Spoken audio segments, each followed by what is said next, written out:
Hey guys, this is Bhupendra Singh and welcome to let's crack UPSC CSC Hindi. और आप सभी का स्वागत है। तो कैसे हैं आप सभी? आशा करता हूं कि आप सभी अच्छे होंगे। हमारा जो सेशन चल रहा है वो है 12th क्लास की एनसीईआरटी पार्ट 1। हम लोग एंशिएंट मिडिएबल सब कुछ करेंगे हम लोग। ओके, हम लोगों ने एनसीईआरटी का एक नया सेशन स्टार्ट किया है। तो जो भी नए स्टूडेंट हैं जो एनसीईआरटी पढ़ना चाहते हैं वो एनसीईआरटीज यहाँ पर हिस्ट्री की ख़त्म कर सकते हैं। आप सभी जानते हैं एनसीईआरटीज आपके लिए काफ़ी महत्वपूर्ण है और यूपीएससी में डायरेक्ट क्वेश्चन आ जाते हैं एनसीईआरटी से। तो आपको एनसीईआरटी को इग्नोर बिल्कुल भी नहीं करना है। और हम लोग एंशिएंट मिडिएबल आर्ट एंड कल्चर हर एक चीज़ को एक सिस्टमेटिक तरीके से करेंगे, वो भी एनसीईआरटी के फॉर्म में। ओके, चलिए। तो हम लोग हड़प्पा सभ्यता के बारे में पढ़ रहे थे और हड़प्पा सभ्यता में कल हम लोगों ने जो महत्वपूर्ण टॉपिक ख़त्म किया था वो था समाज। समाज किस प्रकार का था हड़प्पा सभ्यता में, हम लोगों ने कुछ इस प्रकार की बातें की थी। ओके, तो आज हम लोग बात करेंगे हड़प्पा सभ्यता का पतन किस प्रकार से हुआ था। हम हड़प्पा सभ्यता के बारे में पूरी चीज़ें पढ़ चुके हैं। आर्थिक क्रियाएं किस प्रकार की थीं, सामाजिक क्रियाएं किस प्रकार की थीं, राजनीतिक प्रशासनिक क्रियाएं किस प्रकार की थीं, किस प्रकार से वहाँ पर पुरातात्विक साक्ष्य मिलते हैं और उसके आधार पर हम हड़प्पा सभ्यता को समझने का प्रयास करते हैं। तो ये सभी चीज़ हम लोग पढ़ चुके हैं। अब हम लोग पढ़ेंगे हड़प्पा सभ्यता का पतन। हड़प्पा सभ्यता का पतन किस प्रकार से हुआ था? हड़प्पा सभ्यता का पतन हुआ था या फिर हड़प्पा सभ्यता की जो आर्थिक व्यवस्था है वो चेंज हो गई, नगरीकरण व्यवस्था से वो ग्रामीण व्यवस्था में परिवर्तित हो गई। आपने सुना होगा और मैंने आपको पढ़ाया भी था एंशिएंट हिस्ट्री में किस प्रकार से हड़प्पा सभ्यता का हो सकता है कि क्लाइमेट चेंज हुआ हो। क्लाइमेट चेंज होने की वजह से हो सकता है कि सिंधु नदी ने रास्ता चेंज कर लिया हो और रास्ता चेंज करने से आपके जितने भी सिंधु घाटी के निवासी हैं वो गंगा नदी की ओर शिफ्ट हो गए हो। या फिर इसमें एक तथ्य और है, आर्यों का आगमन। क्या आर्यों ने हड़प्पा सभ्यता को समाप्त कर दिया था? ये बहुत सारे पहलू हैं हड़प्पा सभ्यता के बारे में, इनको हम समझने का प्रयास करेंगे कि वाकई में हड़प्पा सभ्यता के बारे में क्या हमें जानकारी मिलती है, किस प्रकार से पतन हुआ था। बहुत सारे इतिहासकार हैं वो अपनी अपनी बातें रखते हैं, लेकिन हम लोग सभी बातों को पढ़ेंगे। और इसमें जो व्यापक दृष्टिकोण है वो ये है कि हड़प्पा सभ्यता का पतन क्लाइमेट चेंज की वजह से हुआ था। ओके, आर्यों के आगमन से हड़प्पा सभ्यता का पतन हुआ था, इसके साक्ष्य प्रूफ नहीं हो पाए। ओके, चलिए तो हम लोग स्टार्ट करते हैं। आप सभी जानते हैं अनअकैडमी इंडिया का सबसे बड़ा प्लेटफॉर्म है। यहाँ पर दिल्ली के सभी टॉप एजुकेटर, लगभग सभी टॉप एजुकेटर यहाँ पर पढ़ाते हैं। आपको उनके कंटेंट को एक्सेस करने का मौका मिल जाएगा। अब दिल्ली जाने की जरूरत नहीं है। आप चाहो तो घर पर बैठ के सभी दिल्ली के जो टीचर हैं उनको आप एक्सेस कर सकते हैं।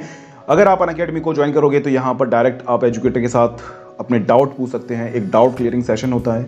यहाँ पर सिलेबस होता है बिल्कुल स्ट्रक्चर्ड वे में। आपको मंथली और वीकली मॉक टेस्ट मिलते हैं और आप एक बार सब्सक्रिप्शन लेते हैं तो आपको अनलिमिटेड एक्सेस मिल जाता है। सिंपली आपको कुछ नहीं करना है, अनअकैडमी लर्निंग ऐप डाउनलोड करना है और आपको यूपीएससी सीएससी पे क्लिक करना है। उसके बाद आप अनअकैडमी को ज्वाइन कर सकते हैं। यहाँ पर इंडिया के जितने भी टॉप एजुकेटर हैं इन सभी टॉप एजुकेटर को आप एक्सेस कर सकते हैं। लगभग 15,519 कोर्सेज हैं, इनको आप एक्सेस कर सकते हैं।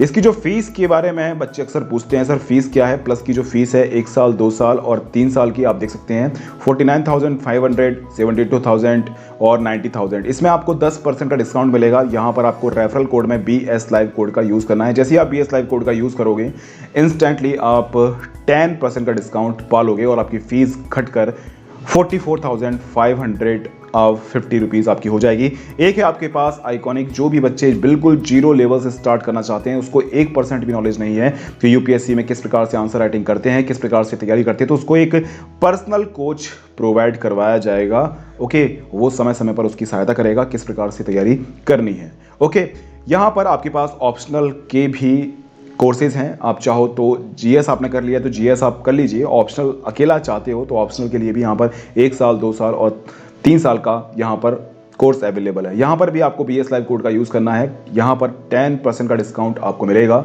इंस्टेंटली। ओके, ये कुछ सब्जेक्ट यहाँ पर अवेलेबल हैं, आप इनको देख सकते हैं। यहाँ पर जो फीस है आप देख सकते हैं 1 महीने की, 6 महीने की, 1 साल की, 2 साल की। यहाँ पर भी आपको BS Live कोड का यूज़ करना है। जैसे ही आप BS Live कोड का यूज़ करोगे तो इंस्टेंटली आपको 10% का डिस्काउंट मिल जाएगा। ओके, ये सब बातें हैं। ये स्पेशल क्लास है, आप मेरी स्पेशल क्लास को भी ज्वाइन कर सकते हैं। ये फ्री ऑफ कॉस्ट होती है। किस तरह से हम लोग पढ़ाते हैं ये सभी चीज़ें वहाँ पर आपको पता चल जाएंगी। ओके, चलिए तो हम लोग स्टार्ट करते हैं आज के सेशन के साथ। हम लोगों ने जो स्टार्ट किया था वो था हड़प्पा सभ्यता का अंत। हड़प्पा सभ्यता के अंत के बारे में बहुत सारी घटनाएं जो हैं वो सामने आती हैं, बहुत सारे पुरातात्विक साक्ष्य सामने आते हैं। उसके माध्यम से हम लोग समझ सकते हैं कि हड़प्पा सभ्यता का किस प्रकार से जो है पतन हुआ था, है ना। जो एनसीईआरटीज में लिखा हुआ है उसको हम समझने का प्रयास करेंगे। वैसे तो मैंने आपको एक कॉम्प्रिहेंसिव वे में हड़प्पा सभ्यता के बारे में बताया था कि हड़प्पा सभ्यता के बारे में जितने भी आपके इतिहासकार हैं उनने अलग अलग तरीके से हड़प्पा सभ्यता के बारे में बताया है कि इस प्रकार से हड़प्पा सभ्यता का अंत हुआ है। लेकिन इसमें से सबसे महत्वपूर्ण तथ्य कौन सा है और कौन से तथ्य को आप मान्यता देते हैं उसको समझने का प्रयास हम लोग करेंगे। ध्यान रखना, ऐसे साक्ष्य मिले हैं जिनके अनुसार 1800 ईसा पूर्वी तक चोलिस्तान जैसे क्षेत्रों में अधिकांश विकसित हड़प्पा सभ्यता को त्याग दिया गया था। इसके साथ ही गुजरात, हरियाणा और पश्चिमी उत्तर प्रदेश की नई बस्तियों में आबादी बढ़ने लगी थी। यानी कि हड़प्पा जो कि सिंधु नदी के किनारे बसा हुआ था, अब वो शिफ्ट होने लगा कहां पर, आप देख सकते हैं पश्चिमी उत्तर प्रदेश, गुजरात और हरियाणा। आप मैप में देख सकते हैं जस्ट मेरे ऊपर, ये पश्चिमी उत्तर प्रदेश, हरियाणा और गुजरात किस प्रकार से ये जो आपकी सिंधु नदी है, सिंधु नदी से शिफ्ट होते होते ये लोग पश्चिमी उत्तर प्रदेश की ओर चले गए, गुजरात की ओर चले गए। कुछ लोग जो थे वो यहां पर ठहर गए। ओके, इस प्रकार से हम लोग बोल सकते हैं कि हड़प्पा सभ्यता का अंत नहीं हुआ था, सिर्फ और सिर्फ वो माइग्रेट किए थे। ऐसा लगता है कि उत्तर हड़प्पा के क्षेत्र 1900 ईसा पूर्व के बाद भी अस्तित्व में रहे। कुछ चुने हुए हड़प्पा स्थलों की भौतिक संस्कृति में बदलाव आया, जैसे कि सभ्यता की विशिष्ट पुरावस्तुओं जैसे कि बांटों, मोहरों और विशिष्ट मनकों का समाप्त हो जाना, लेखन और लंबी दूरी का व्यापार तथा शिल्प विशेषज्ञता भी समाप्त हो गई। तो ये मत सोचना कि हड़प्पा सभ्यता का विकास हड़प्पा सभ्यता का पतन हुआ। हड़प्पा सभ्यता का पतन नहीं हुआ, क्लाइमेट चेंज की वजह से आर्थिक स्थितियां बिगड़ी, जिसकी वजह से उद्योग धंधे काफी खत्म हो गए। क्योंकि आप सभी लोग जानते हैं क्योंकि उद्योग धंधों को जो कच्चा माल मिलता है वो आपका कृषि से ही प्राप्त होता है। जब कृषि समाप्त हो जाएगी, कृषि की उत्पादकता कम हो जाएगी, तो कच्चा माल नहीं मिलेगा और वहां के उद्योग पूरी तरह से समाप्त हो जाएंगे। तो ध्यान रखना, वैदिक काल में भी आपको मोहरें, आपको बांटे मिलेंगे और आपको मनके टाइप के मिलेंगे। तो ध्यान रखना, वो हड़प्पा सभ्यता से कुछ मिलते जुलते मिलेंगे, जिससे हम लोग एक अंदाजा लगा सकते हैं कि कहीं ना कहीं नगरीकृत व्यवस्था आपकी ग्रामीण क्षेत्र में, ग्रामीण व्यवस्था में कन्वर्ट हो गई होगी। ओके, ध्यान रखना, सामान्यतः थोड़ी वस्तुओं के निर्माण के लिए थोड़ा ही माल प्रयोग में लाया जाता था। आवास निर्माण की तकनीकों का ह्रास हुआ और बड़ी सार्वजनिक संरचनाओं का निर्माण अब बंद हो गया, क्योंकि अब पैसा नहीं था। क्योंकि पैसा ही सब कुछ होता है। पैसे होंगे तभी तो आप बड़ी बड़ी बिल्डिंग बना पाओगे, पैसे होंगे तभी तो आप नए नए उद्योग धंधे विकसित कर पाओगे। लेकिन पैसे का अभाव हुआ, क्यों? क्योंकि उत्पादकता कम हुई। और उत्पादकता कम क्यों हुई? क्योंकि क्लाइमेट चेंज हो गया होगा। शायद इसलिए सिंधु नदी ने शायद हो सकता है कि अपना मार्ग जो है चेंज कर लिया हो। इसी वजह से शायद हो सकता है उत्पादकता आपकी कम हो गई हो, और उत्पादकता कम होने की वजह से सिंधु सभ्यता का धीरे धीरे धीरे धीरे जो है ह्रास होना स्टार्ट हो गया। नगरीकृत व्यवस्था से सिंधु सभ्यता अब ग्रामीण अर्थव्यवस्था में प्रवेश कर गई। कुल मिलाकर पुरावस्तुओं और बस्तियां इन संस्कृतियों में एक ग्रामीण जीवन शैली की ओर संकेत करती हैं। इन संस्कृतियों को उत्तर हड़प्पा या फिर अनुवर्ती संस्कृति कहा जा सकता है। कहने का मतलब यह है कि आपकी हड़प्पा सभ्यता समाप्त नहीं हुई थी, उद्योग धंधे अब बंद हो चुके थे। अब नगरीकृत व्यवस्था जो है धीरे धीरे ग्रामीण अर्थव्यवस्था में चेंज हो गई। हो सकता है कि वैदिक काल जो है उसके पहले का काल वो हड़प्पा सभ्यता के लोगों को, हड़प्पा सभ्यता से ही, हड़प्पा सभ्यता का ही उत्तरवर्ती विकास हो। ओके, ये परिवर्तन कैसे हुए इस विषय में कई व्याख्याएं दी गई। मैंने आपको कहा था ना, बहुत सारे इतिहासकार हैं, वो समय समय पर जो है व्याख्या देते रहते हैं कि भाई ऐसा हुआ होगा, ऐसा हुआ होगा, ऐसा हुआ होगा। कुछ लोग बोलते हैं कि जलवायु परिवर्तन हुआ होगा। जलवायु परिवर्तन होने से वहां की उत्पादकता है वो खराब हो गई होगी और उपजाऊ भूमि कहीं ना कहीं रेगिस्तान में चेंज हो गई होगी, या फिर वनों की कटाई इतनी ज्यादा हो गई होगी कि वहां पर बारिश कम हो गई होगी। आप सभी लोग जानते हैं कि आज के समय में जो समस्याएं चल रही हैं वो क्या है?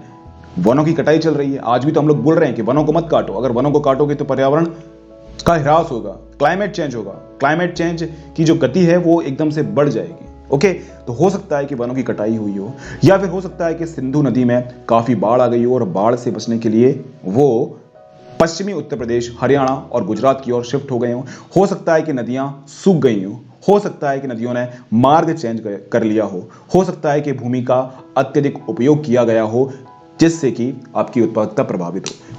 बहुत सारे कारण आपको देखने को मिलेंगे, लेकिन इनमें से सबसे सटीक कारण कौन सा है इसकी जानकारी हमें देखने को नहीं मिलती है। मैक्सिमम आपके जो इतिहासकार हैं वो इस बात को मानते हैं कि हो सकता है कि जलवायु परिवर्तन हुआ हो जिससे कि उत्पादकता आपकी प्रभावित हुई हो, जिससे कि नगरों में जो उद्योग धंधे थे वो खत्म हो गए। ओके, और धीरे धीरे हड़प्पा सभ्यता नगरीकृत व्यवस्था से कहां शिफ्ट हो गई? ग्रामीण अर्थव्यवस्था में। इनमें से कुछ कारण कुछ बस्तियों के संदर्भ में तो सही हो सकते हैं, परंतु पूरी सभ्यता के पतन की व्याख्या नहीं करते। जैसे कि मैंने आपसे कहा था, कुछ लोग वहां पर रहे थे, सिंधु घाटी के आसपास के लोग वहां पर बसे रहे, है ना। तो माइग्रेशन हुआ होगा, तो वो धीरे धीरे माइग्रेशन हुआ होगा। पूरी हड़प्पा सभ्यता एकदम से समाप्त हो जाए ऐसा संभव नहीं हो सकता। ओके, तो धीरे धीरे ये हड़प्पा सभ्यता के जो लोग हैं वो पूर्वी जो भारत है वहां पर शिफ्ट होना स्टार्ट हो चुके थे, गुजरात में स्टार्ट हो चुके थे। ऐसा लगता है कि एक सुदृढ़ एकीकरण के तत्व संभवतः हड़प्पाई राज्य का अंत हो गया हो। ओके, मोहरें, लिपि और विशिष्ट मनकों तथा मृद भांडों के लोप, मानकीकृत बांट प्रणाली के स्थान पर स्थानीय बांटों के प्रयोग, शहरों के पतन और परित्याग जैसे परिवर्तनों से इस तर्क को बल मिलता है कि धीरे धीरे जो चीजें हैं वो चेंज होना स्टार्ट हो गई। मोहरें जो थी वो मुद्रांकन के लिए यूज होती थी। लिपि उस समय पर विकसित थी, लेकिन धीरे धीरे जो है आप सभी लोग जानते हैं, जब देखो लिपि कहां पर होगी? जहां पर आर्थिक व्यवस्थाएं सुचारू रूप से चल रही होंगी तभी तो लिपि का विकास होगा। और हो सकता है कि धीरे धीरे सारी चीजें खत्म हो गई हों, क्लाइमेट चेंज हुआ हो, जिसकी वजह से आगे आने वाली जनरेशन हो सकता है कि पढ़ लिख ना पाई हो, तो वो साक्षर ना हो, लिपि पढ़ने में और लिपि लिखने में सक्षम ना हो, तो हो सकता है कि लिपि का अंत हो गया हो, है ना। ये सिर्फ और सिर्फ मैं आपको अनुमान लगा रहा हूं। ओके, मृद भांडों का लोप हो चुका था। अब देखो, पैसा होगा तो अच्छे अच्छे मृदभांड बनेंगे, चमकीले मृदभांड बनेंगे। जब पैसे ही नहीं है तो काम चलाओ मृदभांड बनेंगे। इसी प्रकार से स्थानीय स्तर पर बांट प्रणाली का इस्तेमाल होना स्टार्ट हो चुका था। पहले तो एकीकृत प्रणाली थी। पूरी हड़प्पा सभ्यता में जितने भी शहर थे, सारे शहरों में एक ही प्रकार के बांट आप लोग जानते हो ना, तराजू में जो आप बांट रखते हो ना, उसी की हम लोग बात कर रहे हैं। तो तराजू में जो हम लोग बांट रखते हैं वो एक ही प्रकार के बांट थे, और इसी के आधार पर हम लोगों ने बताया था कि हड़प्पा सभ्यता के लोग, हड़प्पा सभ्यता का जो राजनीतिक वो था स्वरूप, वो एकीकृत था, केंद्रीकृत था। लेकिन आने वाले समय में, यानी कि उत्तर हड़प्पाई सभ्यता में क्या हुआ? अलग अलग स्थानीय स्तर पर आर्थिक प्रणाली विकसित हुई और जो बांट थे वो भी अलग अलग उनका विकास हुआ। ओके, तो इस परिवर्तन से हम समझ सकते हैं कि हड़प्पा सभ्यता का अंत नहीं हुआ था। धीरे धीरे हड़प्पा सभ्यता जो है नगरीकृत व्यवस्था से ग्रामीण अर्थव्यवस्था में चेंज हो गई थी। उपमहाद्वीप को एक पूरी तरह से अलग क्षेत्र में नए शहर के विकास के लिए एक सहस्त्राब्दी से भी अधिक समय तक प्रतीक्षा करनी पड़ती है। ऐसा मत सोचना कि एकदम से जो है शहर का निर्माण हो जाता है। आपने देखा होगा कि आपका शहर भी होगा वो एक समय पर गांव था और उसको शहर बनने में काफी समय लगा। इसी प्रकार से हम लोग कह सकते हैं कि ये जो हड़प्पा सभ्यता जो कि पहले नगरीकृत व्यवस्था थी, धीरे धीरे धीरे धीरे ग्रामीण अर्थव्यवस्था में चेंज होना स्टार्ट हुई। फिर धीरे धीरे ग्रामीण अर्थव्यवस्था में फिर वापस महाजनपद काल आएगा। महाजनपद काल के समय पर वापस शहरीकरण व्यवस्था, इसको हम लोग द्वितीय शहरीकरण के नाम से भी जानते हैं। हम महाजनपद काल भी पढ़ेंगे, काफी इंटरेस्टिंग टॉपिक है और काफी अच्छा लगता है पढ़ने में। हम लोग बुद्ध पढ़ेंगे, हम लोग क्या नाम से जैन धर्म पढ़ेंगे, हम लोग महाजनपद काल के जो विभिन्न राजा आए उनके बारे में भी हम लोग समझने का प्रयास करेंगे। एक देखते हैं कि एक साक्ष्य और है कि हो सकता है कि शायद कोई आक्रामक जनजाति हो, इन पर आक्रमण कर दिया हो और सारी की सारी जो आपकी हड़प्पा सभ्यता के लोग हैं उनको मार दिया गया हो। ओके, एक ऐसे भी साक्ष्य देखने को मिलते हैं। इन साक्ष्यों को भी हम लोग समझने का प्रयास करेंगे। हो सकता है कि आर्य आए हों, ओके, और इन लोगों ने जो है खत्म कर दिया हो। ऐसे भी साक्ष्य देखने को मिलते हैं। ध्यान रखना, हम लोग दूसरे परिप्रेक्ष्य में आते हैं। डेड मैन लेन एक संकरी गली जिसकी चौड़ाई 3 से 6 फीट तक परिवर्तित है। वह बिंदु जहां यह गली पश्चिम की ओर मुड़ती है, 4 फीट और 2 इंच की गहराई पर एक खोपड़ी का भाग और एक वयस्क की छाती तथा हाथ के ऊपर भाग की हड्डियां मिली थी। ये सभी बहुत भुरभुरी अवस्था में थी। यह धड़ पीठ के बल गली में आड़ा पड़ा हुआ था। पश्चिम की ओर 15 इंच की दूरी पर एक छोटी खोपड़ी के कुछ टुकड़े थे, इस गली का नाम इन्हीं अवशेषों पर आधारित था। Okay. John Marshall Mohenjodaro and the Indus civilisation 1931 से उद्धृत 1925 में मोहनजोदड़ो के इसी भाग से 16 लोगों के अस्थि पंजर और उन आभूषणों सहित मिले थे जो इन्होंने मृत्यु के समय पहने हुए थे। ओके। बहुत समय पश्चात 1947 में REM विलर ने, जो भारतीय पुरातात्विक सर्वेक्षण के तत्कालीन डायरेक्टर जनरल थे, नाम ध्यान रखना, इन पुरातात्विक साक्ष्यों का उपमहाद्वीप में ज्ञात प्राचीनतम ग्रंथ ऋग्वेद के साक्ष्यों से संबंध स्थापित करने का प्रयास करते हैं, है ना। तो आप समझिए कि जिस प्रकार से अभी जो उल्टी पड़ी खोपड़ी आपने देखा था, उल्टी पड़ी खोपड़ी, उसमें कुछ वो गहने पड़े हुए, गहने क्या नाम से मिले थे, है ना। तो अव्यवस्थित तरीके से चीजें मिली थी। खोपड़ी मतलब कटी हुई खोपड़ी। तो आप समझ सकते हैं कि कुछ लोग ऐसा बोलते हैं कि कुछ आक्रामक लोग आए होंगे और आक्रामक लोगों ने इन लोगों को मार दिया होगा। ओके। मारने के बाद ये इस तरह से जो है खत्म हो गए होंगे।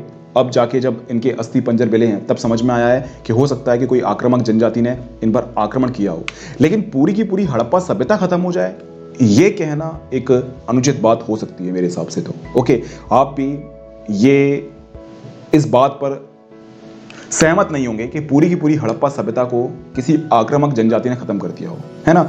कुछ हमारे ऐसे थे विलर, इन लोगों ने बोला कि भाई साहब ये जो हमें पुरातात्विक साक्ष्य मिलते हैं, ओके, इनको जोड़ने का प्रयास किया ऋग्वेद के साक्ष्य, है ना। तो इतिहासकार हैं वो अपने अनुमान का यूज करते हैं, लेकिन सत्य क्या है, सत्य किसी को पता नहीं है। सब लोग अपने अपने साक्ष्यों के आधार पर, कोई पुरातात्विक साक्ष्यों को आधार मानता है जिसमें कि मन के, जिसमें कि मोहरें, जिसमें कि आपके बर्तन, मृदभांड, ये सब शामिल होते हैं। और कुछ लोग जो धार्मिक ग्रंथ हैं उसको साक्ष्य मानते हैं। उन्होंने लिखा, ऋग्वेद में पुर शब्द का उल्लेख जिसका अर्थ है प्राचीर, किला या फिर गढ़। आर्यों के युद्ध के देवता इंद्र को पुरंदर अर्थात गढ़ यानी कि विध्वंसक कहा गया। यानी कुछ चीजें ऐसी मिली हैं जिससे कनेक्टिविटी स्थापित करने का ये प्रयास कर रहे हैं। ये दुर्ग कहाँ हैं या थे, पहले ये माना जाता था कि ये मिथक मात्र हैं।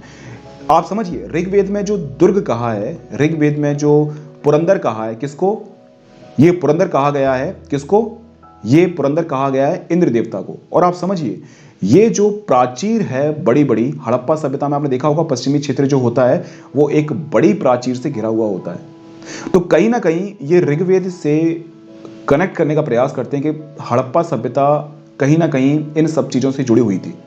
कि पुरंदर शब्द यूज किया है, पुरंदर का मतलब, पुर का मतलब होता है प्राचीर, और प्राचीर आपको हड़प्पा सभ्यता में देखने को मिलेगी, क्योंकि हड़प्पा सभ्यता के जो शहर थे उसका जो पश्चिमी भाग था, जो दुर्ग था, वो एक बहुत बड़ी प्राचीर से जुड़ा हुआ था। पहले इसको मानते थे कि पुरंदर, पुर वगैरह ये सब शब्द यूज किए हैं ऋग्वेद में, हो सकता है कि ये बेकार हो, लेकिन बेकार नहीं है। हम लोग कहीं से भी इसकी कनेक्टिविटी देख सकते हैं।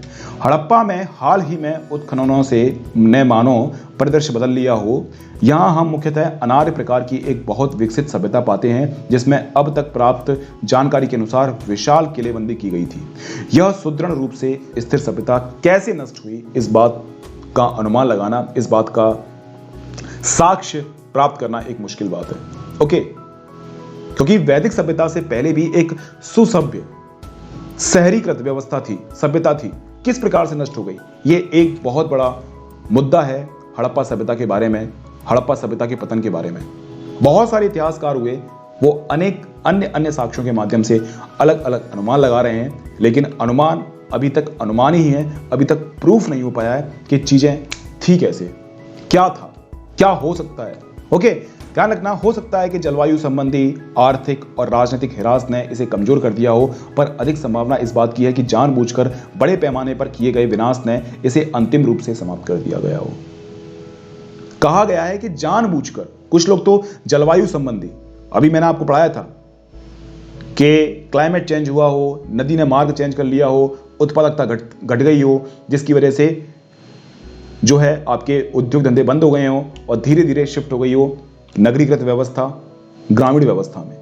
कुछ लोग बोलते हैं कि हो सकता है कि मंदी आ गई हो और मंदी आते आते धीरे धीरे जो है सब व्यवस्थाएं कन्वर्ट हो गई ग्रामीण व्यवस्था में। हो सकता है कि राजनीतिक हिरास हुआ हो, संघर्ष हुआ हो आपस में क्षेत्रीय स्थापत्य को लेकर, तो आपस में मर कट गए हो, है ना। लेकिन ये जो विलर थे वो इस बात पर फोकस करते हैं कि नहीं, ऐसा नहीं हुआ होगा, जानबूझकर इस सभ्यता का पतन हुआ है। हो सकता है कि राजनीतिक रूप से संघर्ष हुआ हो बीच में। कई किताबों में आपने देखा होगा कि हड़प्पा सभ्यता एक शांति प्रिय व्यवस्था थी, लेकिन आपको लगता है कि जहां इंसान रहे वहां पर युद्ध ना हो। इंसान की इच्छाएं कभी समाप्त नहीं हो सकती हैं। अगर आपको भी मैं शक्ति दे दूंगा तो वो भी शक्ति आपको कम लगेगी, है ना। जैसे धीरू भाई अंबानी है, वो अभी अमीर व्यक्तियों की श्रेणी में आते हैं, कोई किसी बात की कोई कमी नहीं है, लेकिन फिर भी संघर्ष कर रहे हैं, फिर भी जो है काम कर रहे हैं। तो मानव की इच्छाओं की कभी पूर्ति नहीं की जा सकती है। और ये कहना कि हड़प्पा सभ्यता के लोग शांति प्रिय लोग होंगे, ये कहना अतार्किक है। हालांकि पहले राजनीतिक व्यवस्था अच्छी होती होगी, वहाँ के प्रशासक अच्छे से संभाल रहे होंगे, लेकिन प्रशासक धीरे धीरे जो है निरंकुश होना स्टार्ट हुए, और निरंकुश होने के बाद आपस में युद्ध होना स्टार्ट हुआ। आपने मौर्य साम्राज्य के बाद देखा ना, मौर्य साम्राज्य के बाद किस प्रकार से सामंती व्यवस्था आई, और सामंती व्यवस्था ने हमारे देश को बर्बाद कर दिया, और सामंती व्यवस्था ने ही हमारे देश में फूट डलवा दी। आपस में राजा लड़ रहे थे, ओके, जिसकी वजह से ही तो आपके ब्रिटिशर्स हमारे भारत देश में आए। अगर हमारे पूरे एक देश में एक केंद्रीकृत शासन होता, कभी ब्रिटिशर्स हमारे देश में नहीं आ पाते, ओके। यह मात्र संयोग नहीं हो सकता कि मोहनजोदड़ो के अंतिम चरण में आभास होता है कि यहाँ पुरुषों और महिलाओं और बच्चों का जनसंहार किया गया था। पारिस्थितिकी साक्ष्यों के आधार पर इंद्र अभियुक्त माना जाता है, ओके। R.M. विलर हड़प्पा सभ्यता 1946, एंशिएंट इंडियन जर्नल 1947 से उद्धृत 1960 के दशक में जॉर्ज डेल्ट नामक पुरातत्वविद ने मोहनजोदड़ो में जनसंहार के साक्ष्यों पर सवाल उठाए हैं। मैंने आपसे कहा था ना, एक गली है जिसमें खोपड़ी मिली गई है, जिसमें कि ऐसा लगता है कि किसी ने इसको तलवार से मारा हो। और तलवार लाने वाले कौन थे, आप मुझे बताओ। उस समय पर लोहे का विकास तो हुआ ही नहीं था हड़प्पा सभ्यता में। तो हड़प्पा सभ्यता में जब लोहा था ही नहीं, तो तलवार किसकी बनाई गई थी? हो सकता है कि तांबे की बनाई गई हो, कांसे की बनाई गई हो, लेकिन नहीं। यह साक्ष्य इस बात को प्रूव करता है कि हो सकता है कि आर्य आए हों और इन आर्यों ने इनको मार दिया हो सकता है, क्योंकि व्यापक रूप से जनसंहार देखने को मिला है एक बस्ती में। लेकिन यह भी तो हो सकता है ना, आपस में लड़ गए हो, कोई दूसरे क्षेत्र का राजा लड़ गया हो सकता है ऐसा, ओके। क्योंकि हड़प्पा सभ्यता के हर एक क्षेत्र में ऐसे साक्ष्य देखने को नहीं मिले हैं। किसी एक जगह अगर जनसंहार हो गया है, इसका मतलब ये नहीं कि पूरी हड़प्पा सभ्यता में जनसंहार हुआ होगा। हड़प्पा सभ्यता उत्तर से लेकर दक्षिण, पूर्व से लेकर पश्चिम तक आप देखोगे तो बहुत बड़े क्षेत्र में फैली हुई थी, और पूरे बड़े क्षेत्र में जनसंहार करना एक बहुत बड़ी बात है। एक बहुत बड़ी सेना चाहिए, ओके, जैसे सिकंदर की सेना थी। तो कहीं ना कहीं ये जो एक आक्रामक के साक्ष्य हमें देखने को मिलते हैं कि आर्य जाति आई होगी या फिर कोई और आया होगा, इन सभी लोगों ने इनका जनसंहार कर दिया, ये कहीं ना कहीं अतार्किक हमें लगता है। लेकिन फिर भी देखना, ये प्रूफ करेंगे। उन्होंने दिखाया कि उस स्थान पर मिले सभी अस्थि पंजर एक ही काल से संबंध नहीं थे। हालांकि इनमें से 2 से निश्चित रूप में संहार के संकेत मिलते हैं, पर अधिकांश अस्थियां जिन संदर्भों में मिली हैं वे इंगित करती हैं कि वे अत्यंत लापरवाही और श्रद्धाहीन तरीके से बनाए गए शवादान थे। तो जो अस्थि पंजर मिले हैं वो एक काल के नहीं है कि एक काल में ही सबका अस्थि पंजर जो है, एक काल में ही सभी का जनसंहार कर दिया हो। एक एक करके बस्तियों को खत्म किया गया था, ऐसा ये साक्ष्य देते हैं। क्योंकि जो आपके ममीज पाए गए हैं, अगर उनका कार्बन डेटिंग निकाली जाए तो उनके मरने की जो तिथियां थी वो अलग अलग थी। तो धीरे धीरे हो सकता है कि इन लोगों को मार दिया गया हो। शहर के अंतिम काल से संबंध विनाश का कोई स्तर नहीं है। व्यापक स्तर पर अग्निकांड के चिन्ह नहीं है। चारों ओर फैले हथियारों के बीच कवचधारी सैनिक के शव नहीं है। दुर्ग से जो शहर का एकमात्र किलेबंद भाग था, अंतिम आत्मरक्षण के कोई साक्ष्य नहीं मिले हैं। ये जो विलर साक्ष्य दे रहे थे कि भाई हो सकता है कि कोई आक्रामक जाति आई हो और इनको खत्म कर दिया हो, जैसे कि अप्रत्यक्ष रूप से वो आर्यों का नाम ले रहे थे, है ना। तो भाई देखो, अगर आर्य आए थे तो हो सकता है कि सैनिक लेके आए होंगे, है ना। तो कुछ लोग हड़प्पा सभ्यता के लोगों ने भी तो मारे होंगे ना सैनिकों के, लेकिन सैनिकों के ना तो कोई कवच मिले हैं, ना ही कोई तलवार मिली है, ना ही कोई जो है भाला मिला है। हथियार तो मिले होंगे ना, जैसे कि आप सभी जानते हैं कि जहां भी पानीपत का युद्ध हुआ है, पानीपत के युद्ध में, हल्दी घाटी के युद्ध में, है ना। आज भी आप हल्दीघाटी वाले क्षेत्र में जाओगे, पानीपत वाले क्षेत्र में जाओगे तो कभी कभी खुदाई होती है तो वहाँ पर हथियार देखने को मिल जाते हैं, कभी कभी वहाँ पर कवच, भाला, इस प्रकार की चीज़ें देखने को मिल जाती है। लेकिन हड़प्पा सभ्यता में कुछ इस प्रकार के हथियार देखने को नहीं मिले, जो इस बात को नकारते हैं कि हड़प्पा सभ्यता को ख़त्म किया गया था आर्यों के द्वारा। ओके, क्योंकि यार देखो, अगर कोई युद्ध होता भी है तो हड़प्पा सभ्यता के लोग आत्मरक्षा के लिए कुछ किलाबंदी तो करेंगे ना। जैसे कि आज कल के जो राजा हैं, आपने किले देखे होंगे, किले में कितने सारे जो हैं आपके गेट होते हैं। एक गेट तोड़ा जाता है, फिर दूसरा गेट तोड़ा जाता है, तीसरा गेट तोड़ा जाता है, तभी तो आप एंट्री कर पाओगे। यहां पर ये सब चीजें देखने को मिल रही थी। G.F. Dells the mythical massacre at Mohenjodaro expedition 1964 से उद्धृत है। जैसा कि आप देख सकते हैं कि तथ्यों का सावधानी पूर्वक पुनरीक्षण कभी कभी पूर्ववर्ती व्याख्याओं को पूरी तरह से उलट देता है। यानी कहने का मतलब, अगर आज इस बात को मान्यता मिली है कि हड़प्पा सभ्यता का अंत किसी आर्य जाति ने किया होगा, आगे हो सकता है कि कुछ और नई बातें, कुछ और नए साक्ष्य हमें मिल जाएं, जिससे हमें मालूम चले कि नहीं, आर्यों ने इन जातियों का हड़प्पा सभ्यता को समाप्त नहीं किया था।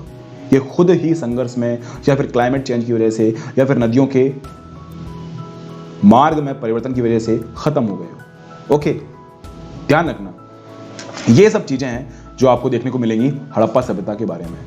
अब हम बात करते हैं हड़प्पा सभ्यता की खोज किस प्रकार से हुई थी।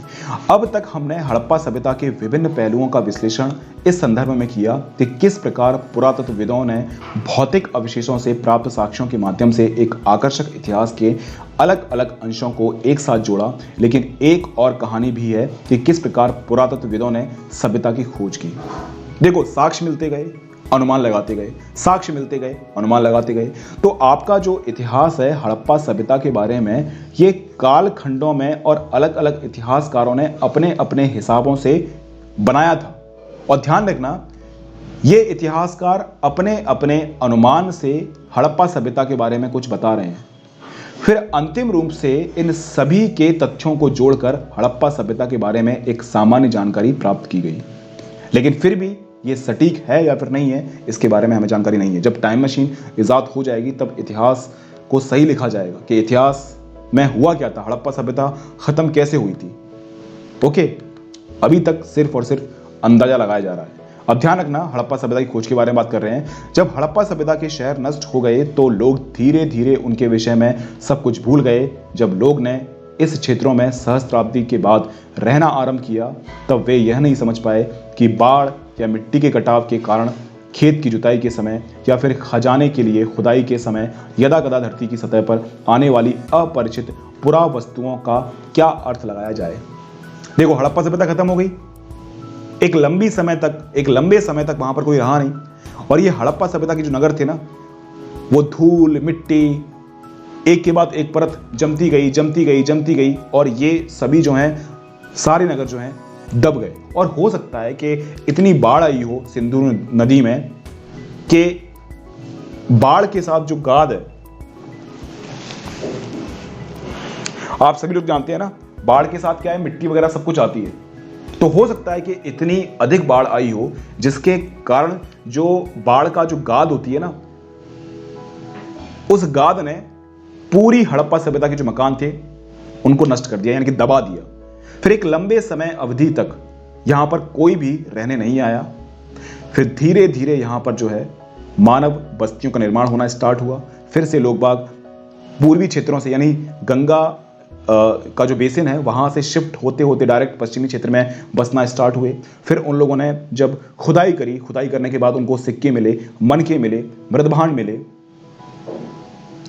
तब उनको मालूम नहीं चला कि ये चीजें जमीन में से कैसे निकल रही हैं। खजाना निकल रहा है तो भाई खजाना एकदम से थोड़ी आया होगा, भगवान ने थोड़ी खजाना रखा होगा। खजाना कोई ना कोई आदमी जो है वो रख कर गया होगा। मैंने आपको बताया था, हड़प्पा सभ्यता के लोग कभी कभी अपनी संपत्ति को सेविंग करने के लिए जमीन में गाड़ दिया करते थे। अब वो मर गए, मरने के बाद वो जो सामान था उनका वो गड़ा रह गया। अब धीरे धीरे जो है इनको ये सोना चांदी तांबे से भरा हुआ जो कलश है या फिर मिट्टी का बर्तन है वो मिलना स्टार्ट हो गया। लेकिन कभी भी इन लोगों ने जो है इस बात की महत्ता को पहचाना नहीं कि भाई इसके पीछे इतिहास, इसके पीछे जो कारण है वो छिपा हुआ क्या है। लेकिन धीरे धीरे ये अंग्रेज लोग हैं, पुरातत्वविद हैं, उन लोगों ने इनके महत्व को समझने का प्रयास किया, खुदाई की, और खुदाई करने के बाद समझ में आया कि पूरी की पूरी एक सभ्यता यहाँ पर नष्ट हो गई थी, पूरी की पूरी एक सभ्यता जो है यहाँ पर खत्म हो चुकी थी। ओके, हड़प्पा सभ्यता के बारे में जानकारी आपको पुरातत्वविदों के माध्यम से ही देखने को मिलती है। हमारे कनिंगम आते हैं, कनिंगम काफी महत्वपूर्ण भूमिका निभाते हैं किसमें? हड़प्पा सभ्यता के विकास में। कनिंगम का भ्रम क्या था, यह भी हम देखते हैं। जब भारतीय पुरातात्विक सर्वेक्षण के पहले डायरेक्टर जनरल कनिंगम ने 19वीं शताब्दी के मध्य पुरातात्विक उत्खनन आरंभ किए, तब पुरातात्विक विद ने अपने अन्वेषण के मार्गदर्शन के लिए लिखित स्रोतों का प्रयोग अधिक पसंद करते थे।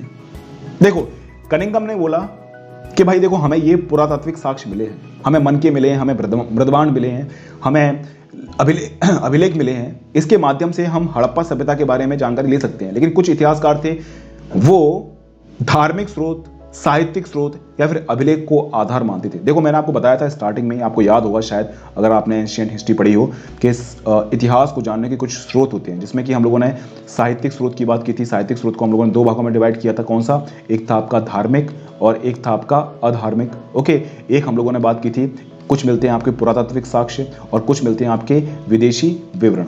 ओके, इसके माध्यम से हम लोग अपने इतिहास को समझने का प्रयास करते हैं। तो कनिंगम से पहले जितने भी इतिहासकार थे वो साहित्यिक स्रोत को महत्ता देते थे।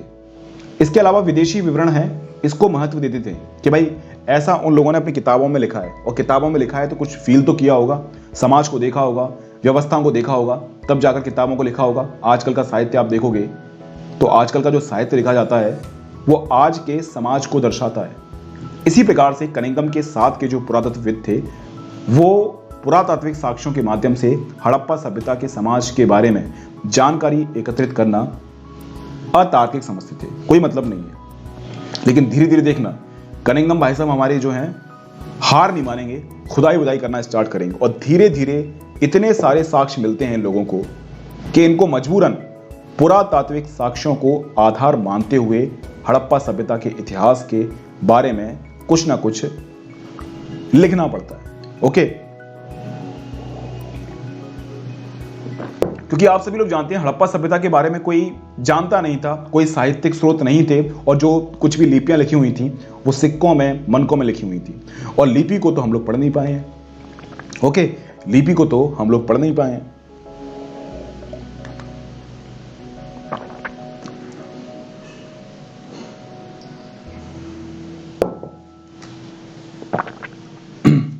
देखो, मैं आपको बताऊं, जो हमारा कनिंगम था, कनिंगम काफी इंटरेस्टेड इंसान था। ये कनिंगम था, इसकी रुचि थी कि भाई 5वीं, 6वीं और 4थी ईसा पूर्व में क्या हुआ था। ये काल था बुद्ध धर्म का और जैन धर्म का। आप सभी लोग जानते हैं, हम लोग बात कर रहे हैं महाजनपद काल की। तो महाजनपद काल में उस समय पर क्या हुआ था, कनिंगम जो था उसमें इंटरेस्ट रखता था। लेकिन महाजनपद काल के पहले क्या हुआ था, इस बारे में कनिंगम इंटरेस्ट रखता नहीं था। ओके, ध्यान रखना, यहां तक कि कनिंगम की मुख्य रुचि आरंभिक ऐतिहासिक 6ठी शताब्दी और 4थी शताब्दी ईसवी तथा उसके बाद के कालों से संबंधित पुरातत्व में थी। आरंभिक बस्तियों की पहचान के लिए उन्होंने 4थी से 7वीं शताब्दी के ईसवी के बीच उपमहाद्वीप में आए गए चीनी बौद्ध तीर्थयात्रियों द्वारा छोड़े गए वृत्तांतों का प्रयोग किया। कहने का मतलब यह है कि जब फायान आया था, आपका वैनसांग आया था, इन लोगों ने भारतीय समाज के बारे में, भारतीय अर्थव्यवस्था के बारे में, भारतीय राजनीति के बारे में बताया। उसी को आधार बनाते हुए इसने इतिहास लेखन के बारे में कुछ बातें लिखी। कनिंगम ने अपने सर्वेक्षण के दौरान मिले अभिलेख का संग्रहण, प्रलेखन, अनुवाद भी किया। उत्खनन के समय वे ऐसी पुरावस्तुओं को खोजने का प्रयास करते जो उनके विचारों में सांस्कृतिक महत्व की थी। तो बड़ा इंटरेस्टेड इंसान था कनिंगम जहां जहां भी अभिलेख मिलता उनको पढ़ने का प्रयास करता, उनको ट्रांसलेट करने का प्रयास करता।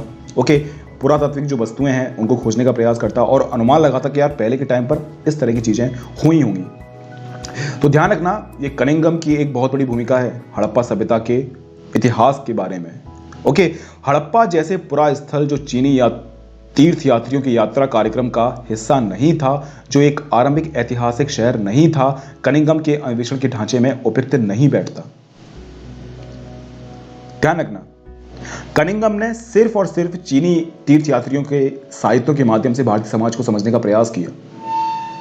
ओके, लेकिन आप सभी जानते हैं, इसलिए हड़प्पाई पुरावस्तुएं 19वीं शताब्दी में कभी कभी मिलती थीं। इनमें से कुछ तो कनिंघम तक पहुंची भी थी, फिर भी वह समझ नहीं पाया कि ये पुरातात्विक वस्तुएं कितनी प्राचीन थी। खुदाई बुदाई हुई, रेलवे का निर्माण हुआ। आप सभी लोग जानते हो उस समय पर डलहौजी महाराज हमारे आ चुके थे। डलहौजी ने कुछ खुदाई बुदाई करी होगी तो ईंट वींट के साक्ष्य मिले होंगे, है ना। इग्नोर मार दिया, खुदाई करी, ईंट मिले। वहां के जो लोग हैं, लाहौर पाकिस्तान के जो लोग हैं, हमारे पंजाब के जो लोग हैं, उन लोगों ने उन ईंटों को जो है अपने मकान में लगाना स्टार्ट कर दिया। ऐसे थे, इनके महत्व को नहीं समझ पाए। और बहुत सारे ऐसे शहर थे जो इन लोगों ने क्या कर दिए, बर्बाद कर दिए। ईंटें चोर चोर के ले गए ये लोग। अगर वैसी की वैसी हमें शहर मिल जाते, है ना, तो हमें जानकारी मिलती किस प्रकार की वहां पर शहर नगर नियोजन प्रणाली थी, वहां पर किस प्रकार से वहां पर मकान बनते थे। ओके, तो अभी तक ये जो है कनिंघम भाई साहब इस बात को समझ नहीं पाए थे कि ये पुरातात्विक वस्तुएं जो हड़प्पा सभ्यता से मिल रही हैं उसका मतलब क्या है। ये सिक्के, मनके, मृदभांड, इसका मतलब क्या है, कितने पुराने हैं और कौन सी सभ्यता थी, अभी इसका इंटरेस्ट जागा नहीं है। एक अंग्रेज ने कनिंघम को एक हड़प्पाई मोहर दी। उन्होंने मोहर पर ध्यान तो दिया, उन्होंने उसे एक ऐसा कालखंड में दिनांकित करने का असफल प्रयास किया जिससे वे परिचित नहीं थे। बस अनुमान लगा दिया। एक अंग्रेज आया, उसने कुछ मोहर दी, उनने बोला कि भाई ये मोहर है, पहचानो कितनी साल पुरानी है। उन्होंने बोला कि होगी यार 200-300 साल पुरानी। लेकिन उसे क्या पता था कि ये जो मोहर है वो हड़प्पा सभ्यता की, और हड़प्पा सभ्यता हजारों वर्ष पुरानी है। ओके, वैदिक सभ्यता से भी पुरानी है। ऐसा इसलिए था क्योंकि कई और लोगों की तरह ही उनका भी यह मानना था कि भारतीय इतिहास का प्रारंभ गंगा घाटी में पनपे पहले शहरों के साथ हुआ था। कहने का मतलब, हम लोग बात कर रहे हैं कौन सी, वैदिक सभ्यता की बात कर रहे हैं। हम लोग बात कर रहे हैं उत्तर वैदिक सभ्यता की, हम लोग बात कर रहे हैं महाजनपद काल की। तो सभी इतिहासकारों का मानना यह था कि भारतीय सभ्यता का विकास हुआ है, वो कब हुआ है, वैदिक काल में हुआ है, और धीरे धीरे महाजनपद काल में ये शहरीकरण की प्रोसेस में आगे बढ़े।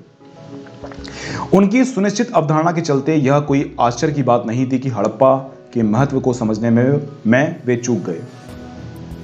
हड़प्पा सभ्यता के अभी साक्ष्य मिल रहे हैं, पुरातात्विक साक्ष्य मिल रहे हैं हड़प्पा सभ्यता के, लेकिन अभी भी कनिंघम जो है इस बात को समझ नहीं पाए हैं कि वैदिक सभ्यता से पहले भी एक ऐसी सभ्यता रही है जो कि काफी पुरानी है, एक नवीन प्राचीनतम सभ्यता। इसको ध्यान रखना। कालांतर में 20वीं शताब्दी के आरंभिक दशकों में दयाराम साहनी, इनका नाम ध्यान रखना, बहुत सारे क्वेश्चन यहां से बन जाते हैं। जैसे पुरातत्वविदों ने हड़प्पा में मोहरें खोज निकाली जो निश्चित रूप से आरंभिक ऐतिहासिक स्तरों से कहीं अधिक प्राचीन स्तरों से संबंध थी। अब इनके महत्व को समझा जाने लगा। तो कनिंघम इस बात को समझ नहीं पाए। कनिंघम के समय पर भी पुरातात्विक साक्ष्य मिलने लगे थे हड़प्पा सभ्यता के बारे में। कनिंघम ने इसको इग्नोर मार दिया, और अन्य इतिहासकारों की साथ साथ ये भी मानते थे कि गंगा नदी घाटी ही सभ्यता इनकी प्रथम सभ्यता है। लेकिन दयाराम साहनी आए, और दयाराम साहनी ने इसके महत्व को समझा कि भाई इतनी सारी चीजें मिल रही हैं, मृदभांड मिल रहे हैं, बर्तन मिल रहे हैं, ओके, कुछ ना कुछ तो इसका महत्व होगा। दयाराम साहनी ने एक बहुत बड़ी भूमिका निभाई। स्टार्टिंग कर देते हैं, फिर देखना धीरे धीरे इसमें इंटरेस्ट बढ़ना स्टार्ट हो जाता है, और पूरी हड़प्पा सभ्यता के बारे में खुदाई, हड़प्पा सभ्यता जहां जहां फैली हुई थी वहां खुदाई होना स्टार्ट हो जाती है। ओके, एक अन्य पुरातत्वविद राखलदास बनर्जी ने हड़प्पा से मिली मोहरों के समान मोहरें मोहनजोदड़ो से खोज निकाली, जिससे अनुमान लगाया गया कि दोनों पुरास्थल एक ही पुरातात्विक संस्कृति के भाग थे। ओके, राखलदास बनर्जी थे, ये भी गए। ये कहाँ गए, मोहनजोदड़ो। इनने मोहनजोदड़ो पे खुदाई कर दी और देखा कि यार जो चीजें हड़प्पा में मिल रही हैं, हड़प्पा शहर में मिल रही हैं, वही चीजें यहाँ मोहनजोदड़ो में मिल रही हैं। तो कहीं ना कहीं मोहनजोदड़ो और हड़प्पा शहर है, कहीं ना कहीं इन दोनों में संबंध है। ओके, तब जाकर अनुमान लगाया गया कि भाई ये जो शहर है ना, ये एक शहर नहीं है, ये कई शहरों में बटा हुआ है। कई शहर नहीं, ये पूरी की पूरी एक सभ्यता थी जिनका आर्थिक, सामाजिक, राजनीतिक ढांचा था। अब समझना स्टार्ट हुआ इसके बारे में। अब हड़प्पा सभ्यता के महत्व को पहचाना गया और पुरातत्वविद हैं उनको इंटरेस्ट जागा। इन्हीं खोजों के आधार पर 1924 में भारतीय पुरातात्विक सर्वेक्षण के डायरेक्टर जनरल जॉन मार्शल ने पूरे विश्व के समक्ष सिंधु घाटी में एक नवीन सभ्यता की खोज की घोषणा करी। इसके बाद बोला कि भाई साहब, एक सभ्यता है जो सिंधु घाटी के पश्चिमी और पूर्वी क्षेत्र में फैली हुई है। अब धीरे धीरे सिंधु घाटी सभ्यता के बारे में जो है जानना स्टार्ट किया जाएगा। जैसा कि SN. Rao the story of Indian archaeology में लिखते हैं कि मार्शल ने भारत को जहां पाया था उससे 3000 वर्ष पीछे छोड़ा। ऐसा इसलिए था क्योंकि मेसोपोटामिया के पुरास्थलों में हुए उत्खननों से हड़प्पा पुरास्थलों पर मिली मोहरों जैसी पर तब तक पहचानी ना जा सकी मोहरें मिली थी।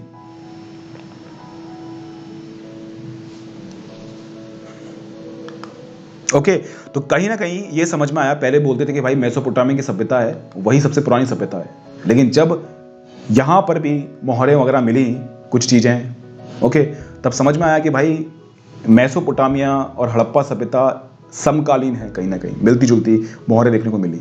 ओके, कुछ प्रूफ आपको मेसोपोटामिया की भारतीय हड़प्पा सभ्यता के कुछ चीज़ें मिली मेसोपोटामिया में, और मेसोपोटामिया की कुछ चीज़ें जो है आपकी हड़प्पा सभ्यता में देखने को मिली। इससे समझ में आया कि कहीं ना कहीं मेसोपोटामिया के समानांतर एक सभ्यता भारत देश में भी थी। इस प्रकार विश्व को न केवल एक नई सभ्यता की जानकारी मिली, यह भी कि वह मेसोपोटामिया के समकालीन भी थी।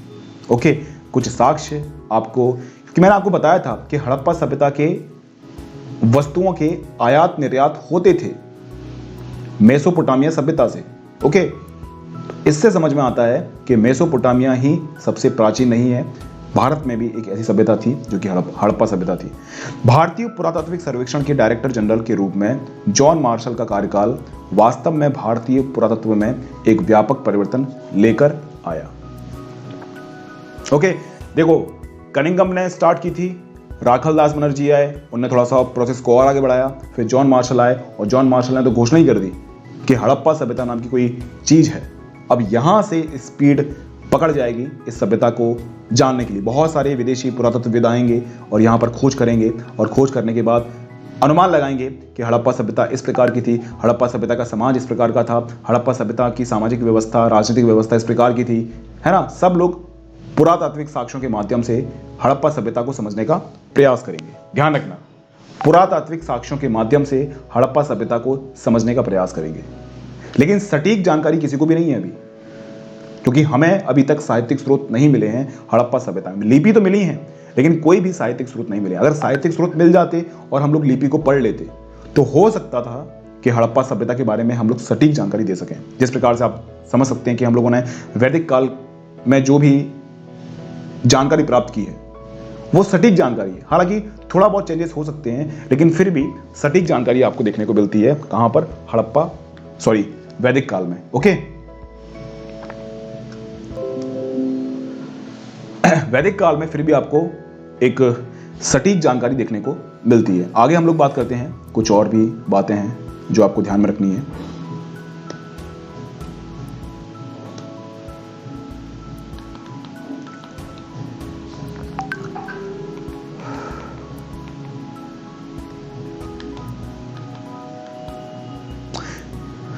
भारतीय पुरातात्विक सर्वेक्षण के बाद, एक मिनट रुको,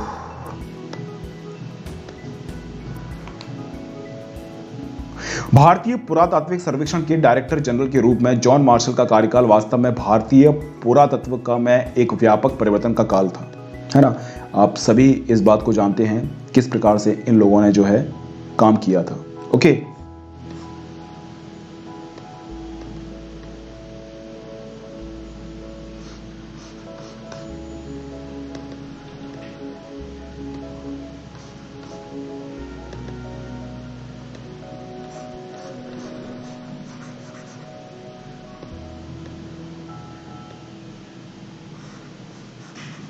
हाँ ये ठीक है, हाइलाइटर। ओके, ठीक है ना। तो जो बात कनिंघम के टाइम पर स्टार्ट हुई थी, और कनिंघम इस बात को, इस चीज़ों की महत्ता को नहीं समझ पाया, मार्शल ने हड़प्पा सभ्यता के बारे में बहुत सारी जानकारी दी, और कहीं ना कहीं हड़प्पा सभ्यता के बारे में पता लगाने में मार्शल की एक बहुत बड़ी भूमिका है। वे भारत में कार्य करने वाले पहले पेशेवर पुरातत्वविद थे और वे यहाँ यूनान और क्रीट में अपने कार्यों का अनुभव भी लाए थे। हालांकि अधिक महत्वपूर्ण बात यह है कि कनिंघम की तरह ही उन्होंने भी आकर्षक खोजों में दिलचस्पी ली थी, पर उनमें दैनिक जीवन की पद्धतियों को जानने की भी उत्सुकता थी। जिस प्रकार से कनिंघम था, कनिंघम को भी पुरातात्विक साक्ष्यों के बारे में जानने में बड़ा इंटरेस्ट था, लेकिन वो समझता था इस बात को कि मेसोपोटामिया के अलावा कोई सभ्यता थी नहीं समानांतर, है ना। पुरातात्विक साक्ष्य मिले, इतनी महत्ता दी नहीं उसने खुद ने ही अनुमान लगा के बोला कि अरे यार ये तो 4वीं और 5वीं शताब्दी के मोहरें वगैरह होंगी, क्या फ़र्क पड़ता है इससे। लेकिन ये जो हमारे वो थे मार्शल जो थे, पहले भी यूनान की सभ्यता को समझ के आ चुके थे, और यूनान में काम कर चुके थे, काफ़ी एक्सपीरियंस था। अब भारत में आते हैं और भारत में उनको एक काम और मिल जाता है, पूरी हड़प्पा सभ्यता के बारे में जानकारी इकट्ठा करने का। काफ़ी इंटरेस्टिंग काम है इनका। मार्शल पुरा स्थल के स्तर विन्यास को पूरी तरह से अनदेखा कर पूरे टीले में समान परिमाण वाली नियमित क्षैतिज इकाइयों के साथ साथ उत्खनन करने का प्रयास करते थे। कौन? मार्शल। इसका यह अर्थ हुआ कि अलग अलग स्तरों से संबंध होने पर भी एक इकाई विशेष से प्राप्त सभी पुरातात्विक वस्तुओं को सामूहिक रूप से वर्गीकृत कर दिया जाता था। परिणाम स्वरूप इन खोजों के संदर्भ के विषय में बहुमूल्य जानकारी हमेशा के लिए लुप्त हो जाती थी। वो क्या करते थे, वो एक क्षैतिज तरह से जो है खुदाई वगैरह करते थे। क्षैतिज तरीके से खुदाई करेंगे तो हो सकता है कि बहुत सारे क्षेत्रों की जो अलग अलग चीजें हैं वो मिक्सअप हो जाएंगी, है ना। इससे मिक्सअप होने से क्या होगा कि सभ्यता के बारे में सटीक जानकारी इकट्ठा करना थोड़ा सा मुश्किल काम हो जाएगा हमारे लिए। तो मार्शल ने भी कुछ गलतियां करी थी। पुरा स्थल टीले और स्तर। पुरातात्विक पुरा स्थल वस्तुओं और संरचनाओं के निर्माण, प्रयोग, फिर उन्हें त्याग दिए जाने से बनते हैं। पुरातात्विक पुरा स्थल वस्तुओं और संरचनाओं के निर्माण, प्रयोग, फिर उन्हें त्याग देने से बनते हैं। जब लोग एक ही स्थान पर नियमित रूप से रहते हैं तो भूमिखंड के अनवरत उपयोग तथा पुनः उपयोग से आवासीय मलबों का निर्माण हो जाता है, जिन्हें हम लोग टीला बोलते हैं। तो आप सभी इस बात को जानते हैं कि जैसे जैसे हम लोग रहते जाते हैं, बस्तियों का निर्माण होता जाता है, तो उसका जो एक तरह से मलबा टाइप का होता है वो बनना स्टार्ट हो जाता है। तो एक तरह से वो एक ऊंचा स्थान बन जाता है, जैसे हम लोग टीला बोलते हैं। अल्पकालीन या फिर स्थायी परित्याग की स्थिति में हवा या पानी क्रियाशील और कटाव के कारण भूमिखंड के स्वरूप में बदलाव आ जाता है। मैंने आपको कुछ बताया था ज्योग्राफी में, शायद आपको कुछ याद हो तो। ज्योग्राफी में मैंने आपको शायद कुछ बताया था, मैंने कहा था कि कुछ अवसादी चट्टानें होती हैं, है ना। अब ये अवसादी चट्टानें हैं, इनका निर्माण कैसे होता है आप सभी लोग जानते हैं। जब आग्नेय चट्टान की टूट फूट होती है, किसके कारण होती है? हवा के कारण, वायु के कारण, पानी के कारण या फिर हिमखंड के कारण। जब ये आग्नेय चट्टान टूट जाएगी, अब आग्नेय चट्टान के टुकड़े टूट कर जो है बिखरते जाएंगे, इनका निक्षेपण स्टार्ट होगा, एक के बाद एक परत जो है जमती जाएगी और एक चट्टान का रूप धारण कर लेगी। इसी को तो हम लोग क्या बोलते हैं? अवसादी चट्टान बोलते हैं। इसी को तो हम लोग द्वितीयक चट्टानें बोलते हैं। क्यों? क्योंकि इसका निर्माण जो हुआ है वो आग्नेय चट्टान से हुआ है। तो इसी प्रकार से आप ध्यान रखना कि इसी प्रकार से ये जो सभ्यता होती है, उनकी जो भूमियां होती हैं, उनमें भी कटाव निक्षेपण इनके माध्यम से जो भूमिखंड होता है, इनके स्वरूप में परिवर्तन देखने को मिलता है। आज जो आप भूमि देख रहे हो, आज से 1000 साल पहले इस प्रकार की भूमि नहीं थी। तो भूमि परिवर्तन क्लाइमेट चेंज का एक माध्यम है। इन टीलों में मिले स्तरों से प्राप्त प्राचीन वस्तुओं में आवास का पता चलता है। ये स्तर एक दूसरे से रंग, प्रकृति और इनमें मिली पुरा वस्तुओं के संदर्भ में भिन्न होते थे। परित्यक स्तरों, जिन्हें हम लोग बंजर स्तर कहा जाता है, की पहचान इन सभी लक्षणों के अभाव से की जाती है। सामान्य तौर पर सबसे निचले स्तर प्राचीनतम और सबसे ऊपरी नवीनतम होते हैं। इन स्तरों के अध्ययन को स्तर क्रम विज्ञान कहा जाता है। देखो मैंने आपको क्या बोला, जैसे कि अवसादी चट्टान है। अगर अवसादी चट्टान कि आप निचली परत में आप जाओगे ना, तो निचली परत आपकी काफ़ी पुरानी होगी, क्योंकि पहले इसका निर्माण हुआ होगा। इसके ऊपर आप जाओगे तो इसका निर्माण बाद में हुआ होगा, ये थोड़ी सी नवीन होगी। इसके ऊपर आप जाओगे तो ये थोड़ी सी नवीन होगी। इस प्रकार से आपको जो है भिन्नता देखने को मिलेगी एक ही परत में। ओके, तो इसी प्रकार से जब हम लोग किसी चीज़ का अध्ययन करते हैं तो हम लोग जब वर्टिकल जाते हैं तो वर्टिकल जाने में जितना गहराई में कोई भी चीज़ मिलेगी तो वो अधिक पुरानी होगी।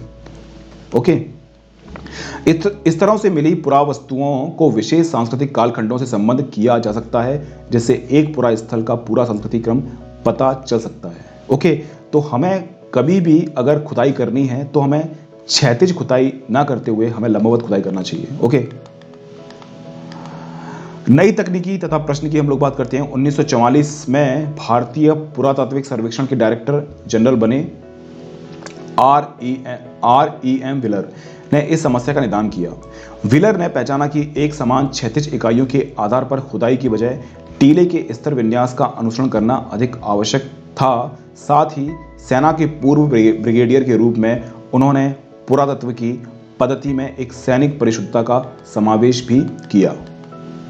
हड़प्पा सभ्यता की भौगोलिक सीमाओं का आज भी राष्ट्रीय सीमाओं से बहुत थोड़ा या कोई संबंध नहीं है। ओके, लेकिन उपमहाद्वीप के विभाजन तथा पाकिस्तान के बनने के पश्चात सभ्यता के प्रमुख स्थल अब पाकिस्तान के क्षेत्र में है। इसी कारण से भारतीय पुरातत्वविदों ने भारत में पुरा स्थल को चिन्हित करने का प्रयास किया। तो पहले तो पाकिस्तान नाम की कोई चीज़ थी नहीं। ओके, तो पहले भारत पाकिस्तान एक ही था, फिर पाकिस्तान अलग हो गया, तो मैक्सिमम जो पार्ट है हड़प्पा सभ्यता का वो कहाँ चला गया? पाकिस्तान में चला गया। आप देख सकते हैं ये हड़प्पा सभ्यता का जो शहर है, ये हड़प्पा सभ्यता एक बहुत बड़े क्षेत्र में फैली हुई थी। आप देख सकते हैं इसमें आपका कुछ अफगानिस्तान का क्षेत्र भी देखने को मिलता है, इसमें कुछ ईरान का क्षेत्र भी आपका आता है, इसमें पाकिस्तान का क्षेत्र भी है, इसमें भारत का जो है पश्चिमी पार्ट। आप देख लीजिए विभाजन के पश्चात मैक्सिमम जो पार्ट आपका देखने को मिलेगा ये पूरा का पूरा पार्ट जो है पाकिस्तान में है। ओके, कच्छ में हुए व्यापक सर्वेक्षणों से कई हड़प्पाई बस्तियां प्रकाश में आई। कहां पर? कच्छ में। पंजाब और हरियाणा में किए गए अन्वेषणों से हड़प्पा स्थलों की सूची में कई और नाम जुड़ गए। हालांकि कालीबंगन, लोथल, राखीगढ़, हाल में हुई धोलावीरा की खोज, वहां हुए अन्वेषण और उत्खनन इन्हीं प्रयासों का हिस्सा है। नए अन्वेषण अब भी जारी हैं। तो धीरे धीरे हमें अलग अलग शहरों में अलग अलग स्थानों पे हड़प्पा सभ्यता के कुछ प्रमुख स्थल दिखाई दिए। ओके, जिसके माध्यम से हम लोगों ने अनुमान लगाया कि हड़प्पा सभ्यता यहां तक फैली हुई थी।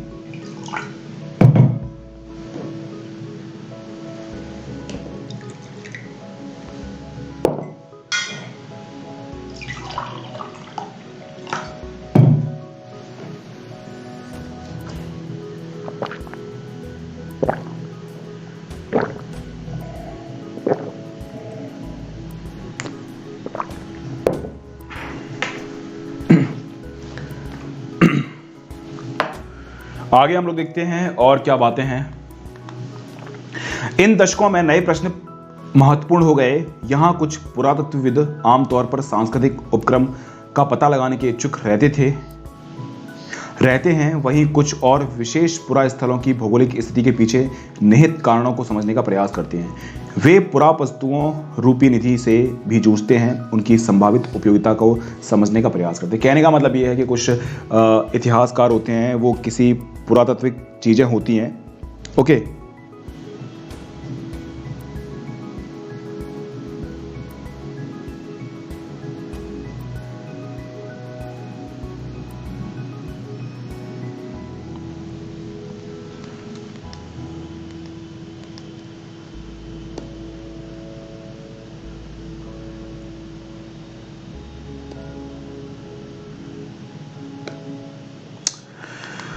हाँ, तो सभी इतिहासकार होते हैं वो अपने अपने हिसाब से जो है इंटरेस्ट के हिसाब से काम करते हैं। कुछ लोग जो है पुरातात्विक साक्ष्य हैं, जैसे कि मनके हैं, मृदभांड हैं, इनको समझने का प्रयास करते हैं। कुछ आपके इतिहासकार होते हैं वो ये समझने का प्रयास करते हैं कि ये हड़प्पा सभ्यता कितनी पुरानी है। ओके, सभी के इंटरेस्ट जो हैं अलग अलग होते हैं और सभी के ज्ञान को मिला दिया जाता है, तो हड़प्पा सभ्यता के बारे में एक नई जानकारी हमें मिलती है। 1980 के दशक, एक मिनट रुको, 1980 के दशक से हड़प्पाई पुरातत्व में अंतर्राष्ट्रीय स्तर पर रुचि लगातार बढ़ती गई। यानी कि अब अलग अलग क्षेत्रों के जो आपके साइंटिस्ट हैं, पुरातत्वविद हैं, वो अब हमारे हड़प्पा सभ्यता के बारे में जानकारी इकट्ठा करने के लिए ललायत हुए। बहुत सारे विदेशी लोग आए और इन लोगों ने अपने अपने हिसाब से जो है अनुमान लगाया। हड़प्पा और मोहनजोदड़ो दोनों स्थलों पर उपमहाद्वीप के तथा विदेशी विशेषज्ञ संयुक्त रूप से कार्य करते थे, यानी कि हमारे लोग भी शामिल थे और कुछ विदेशी लोग भी शामिल थे। आधुनिक वैज्ञानिक तकनीकों का प्रयोग करते हैं, जिनमें मिट्टी, पत्थर, धातुओं की वस्तुएं, वनस्पति, जानवरों के अवशेष प्राप्त करने हेतु सतह का अन्वेषण और साथ ही उपलब्ध साक्ष्यों के हर सूक्ष्म टुकड़े का विश्लेषण सम्मिलित है। ये अन्वेषण भविष्य में रोचक परिणामों की आशा दिलाते हैं। यानी कहने का मतलब, किस प्रकार के वहाँ पर पत्थर थे, किस प्रकार से पत्थरों के बने औजार थे, किस प्रकार से वहाँ पर अवशेष मिले थे, अवशेष कितने पुराने हैं, मुद्राएं मिली हैं, उस पर किस चीज़ का अंकन है, किस प्रकार के जानवरों से ये परिचित थे। तो हड़प्पा सभ्यता में मिली हुई जो भी चीज़ें हैं, चाहे वो मानव संबंधी हों, चाहे वो प्राकृतिक संबंधी चीज़ें, सभी को इकट्ठा किया और इकट्ठा करने के बाद जो है समझने का प्रयास किया कि हड़प्पा सभ्यता का सामाजिक, आर्थिक, राजनीतिक विकास क्रम क्या है और किस प्रकार से हड़प्पा सभ्यता का पतन हुआ। अब हड़प्पा सभ्यता के बारे में जानकारी इकट्ठा करना एक अंतर्राष्ट्रीय मुद्दा जो था वो बन गया था। ये हमारे व्हीलर साहब हैं, देखना। आरंभिक पुरातत्वविद कई बार साहस की भावना से कार्य करते थे। व्हीलर ने हड़प्पा में अपने अनुभव के विषय में यह लिखा, मुझे याद आता है कि 1944 की एक गर्म रात को पुरातात्विक सर्वेक्षण के नवनियुक्त डायरेक्टर जनरल के रूप में अपने स्थानीय मुस्लिम अधिकारियों के साथ हड़प्पा नामक एक छोटे से रेलवे स्टेशन से एक गहरे बालू के रास्ते पर 4 मील की तांगे की सवारी कर मैं प्राचीन स्थल के टीलों जो चांद की रोशनी में अवलोकित थे के समीप स्थित एक विश्राम गृह तक पहुंचा। यानी कि आसपास वो जो हैं देख रहे थे इन सब चीज़ों के बारे में और इंटरेस्ट जागा उनका कि भाई ये सब चीज़ें कुछ यूनिक लग रही हैं। ओके, अपने चिंतित सहकर्मियों की इस चेतावनी कि हमें अपना निरीक्षण अगली सुबह 5:30 बजे आरंभ कर 7:30 बजे तक समाप्त कर देना चाहिए, जिसके पश्चात बहुत अधिक गर्मी हो जाती है, के बाद प्रवेश द्वार में काली आकृति के पंख वाले को धीरतापूर्वक बैठा छोड़ पड़ोस की भीड़ से अनगिनत सियारों की रात की हवा को चीरती हुई आवाज़ के बीच हम सोने चले गए। अरे कहने का मतलब ये पर्सनल बातें हैं हड़प्पा के जो व्हीलर है उसकी। अगली सुबह 5:30 बजे हमारे छोटे से काफिले ने बालू के टीले की ओर बढ़ना आरंभ किया। 10 मिनट के भीतर ही मैं रुका, सबसे ऊंचे टीले को देखते हुए अपने दृष्टि पर अविश्वास के साथ अपनी आंखें मलने लगा। 6 घंटे बाद भी मेरे घबराए हुए कर्मचारीगण तथा मैं सूर्य की तेज रोशनी में कुंडलाती और चाकुओं के साथ कठिन परिश्रम कर रहे थे। मुझे डर है कि सहयोगी काम के मेरे जुनून के कारण मुझे सनकी ना समझें। I am Wheeler, my archaeology mission to India and Pakistan 1976 से उद्गत है। कहने का मतलब ये व्हीलर जो हैं अपने बारे में बता रहे हैं किस प्रकार से हड़प्पा सभ्यता को समझने के लिए मैं और मेरे कर्मचारी किस प्रकार से लगे हुए थे, है ना। ये कुछ बातें हैं हड़प्पा सभ्यता के बारे में जो हम लोगों ने जानी। अभी नया सेक्शन हमारा स्टार्ट होता है, इसको भी समझते हैं हम लोग।